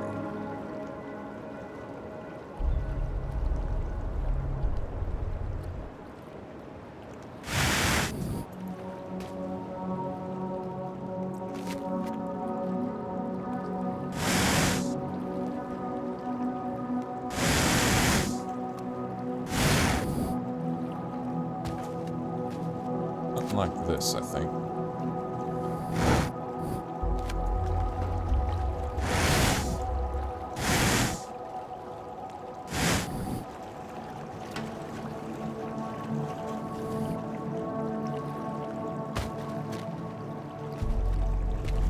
Wonder if I can bust it with shotgun, perhaps?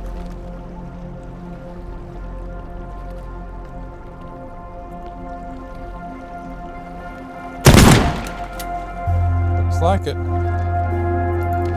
Let's hold.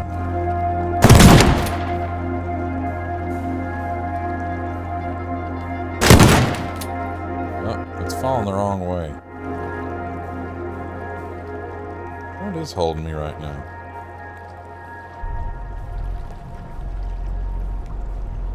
Well, let's see if... I don't know.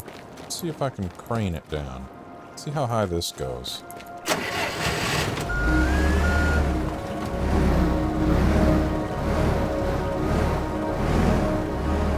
Let's see how high it goes. High isn't high enough. Well, I guess I'll find out.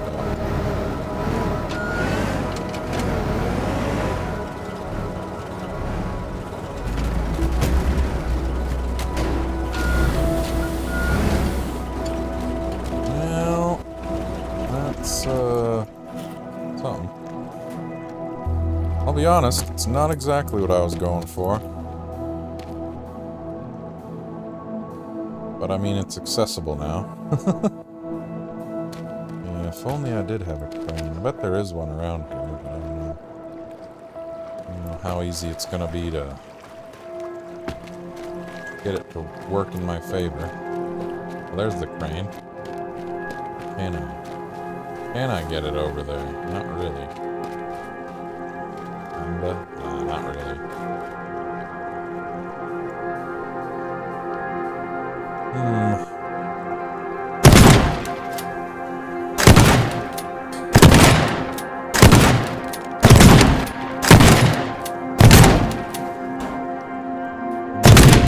Good luck. What? Oh. What? Bitch? In what way is that? In what possible universe? What the hell?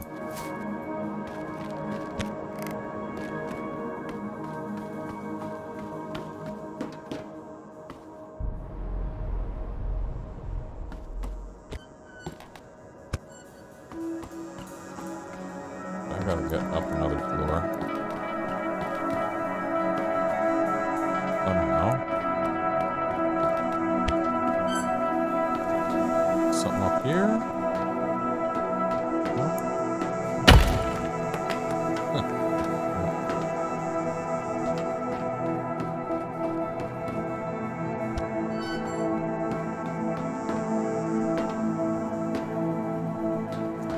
Maybe this is the way.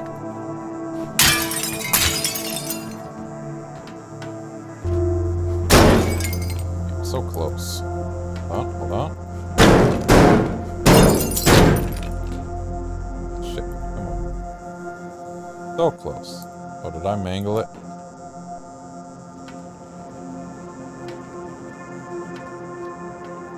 I am so close right now. Damn it.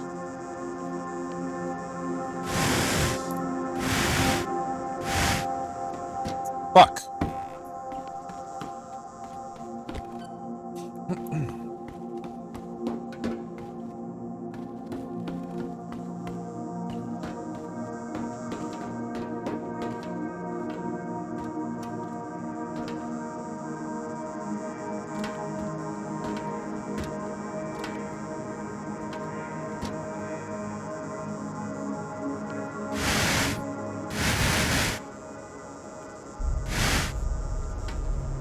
Oh, it's so close.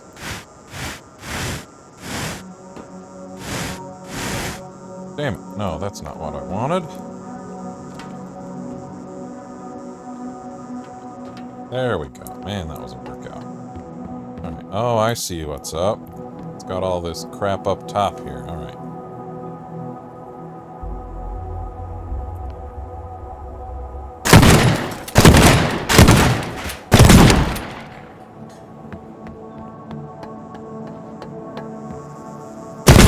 There's something.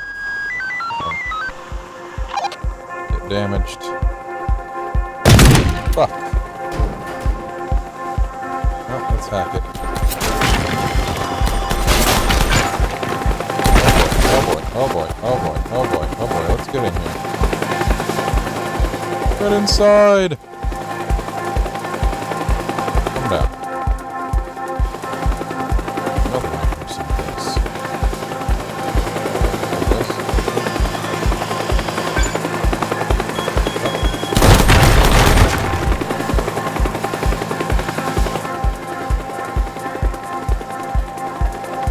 Guess I'm kind of in it to win it now.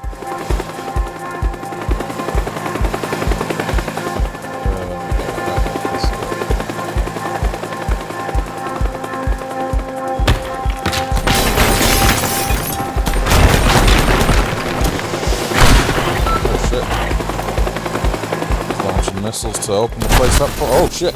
Oh shit! Run in! No! It's a lot more determined today, it feels like. Run over here. Ooh, where all the glass is, that's not good.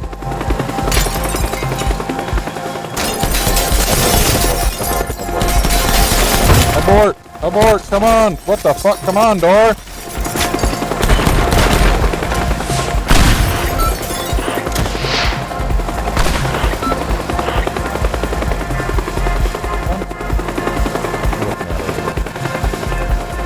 It's on the upper floor.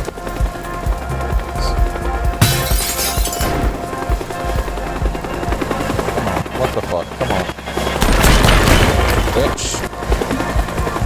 Damn it!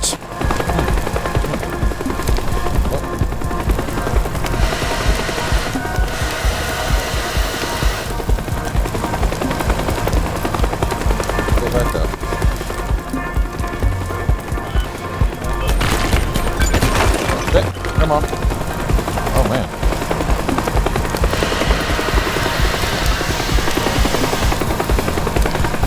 Oh, man, this place is kind of done. I didn't get it. Alright, I got this. I got this.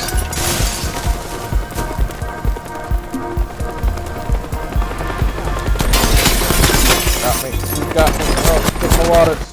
Jump in the water. Bad call jumping in the water like that. Oh, fuck.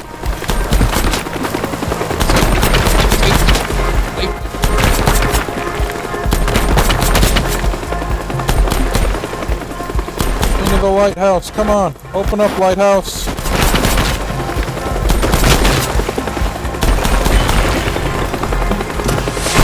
Oh my god. What the fuck?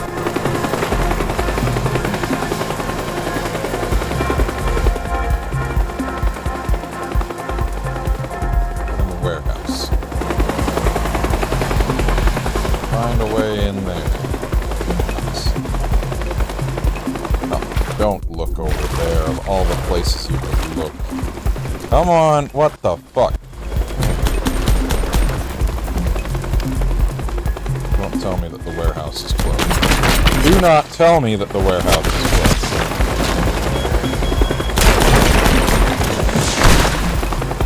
Tell me the warehouse is closed, I guess. That's cool. What the fuck? Ah, come on. How's he this on top of me? There we go.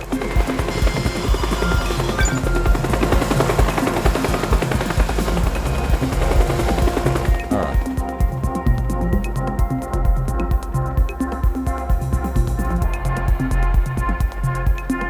Find my way to the caves, I think.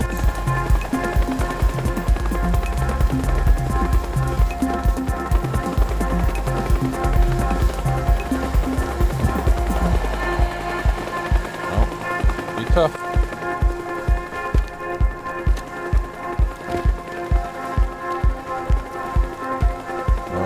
Well, let's try it. I think I've just signed my own death walk. Here we go. Fucked.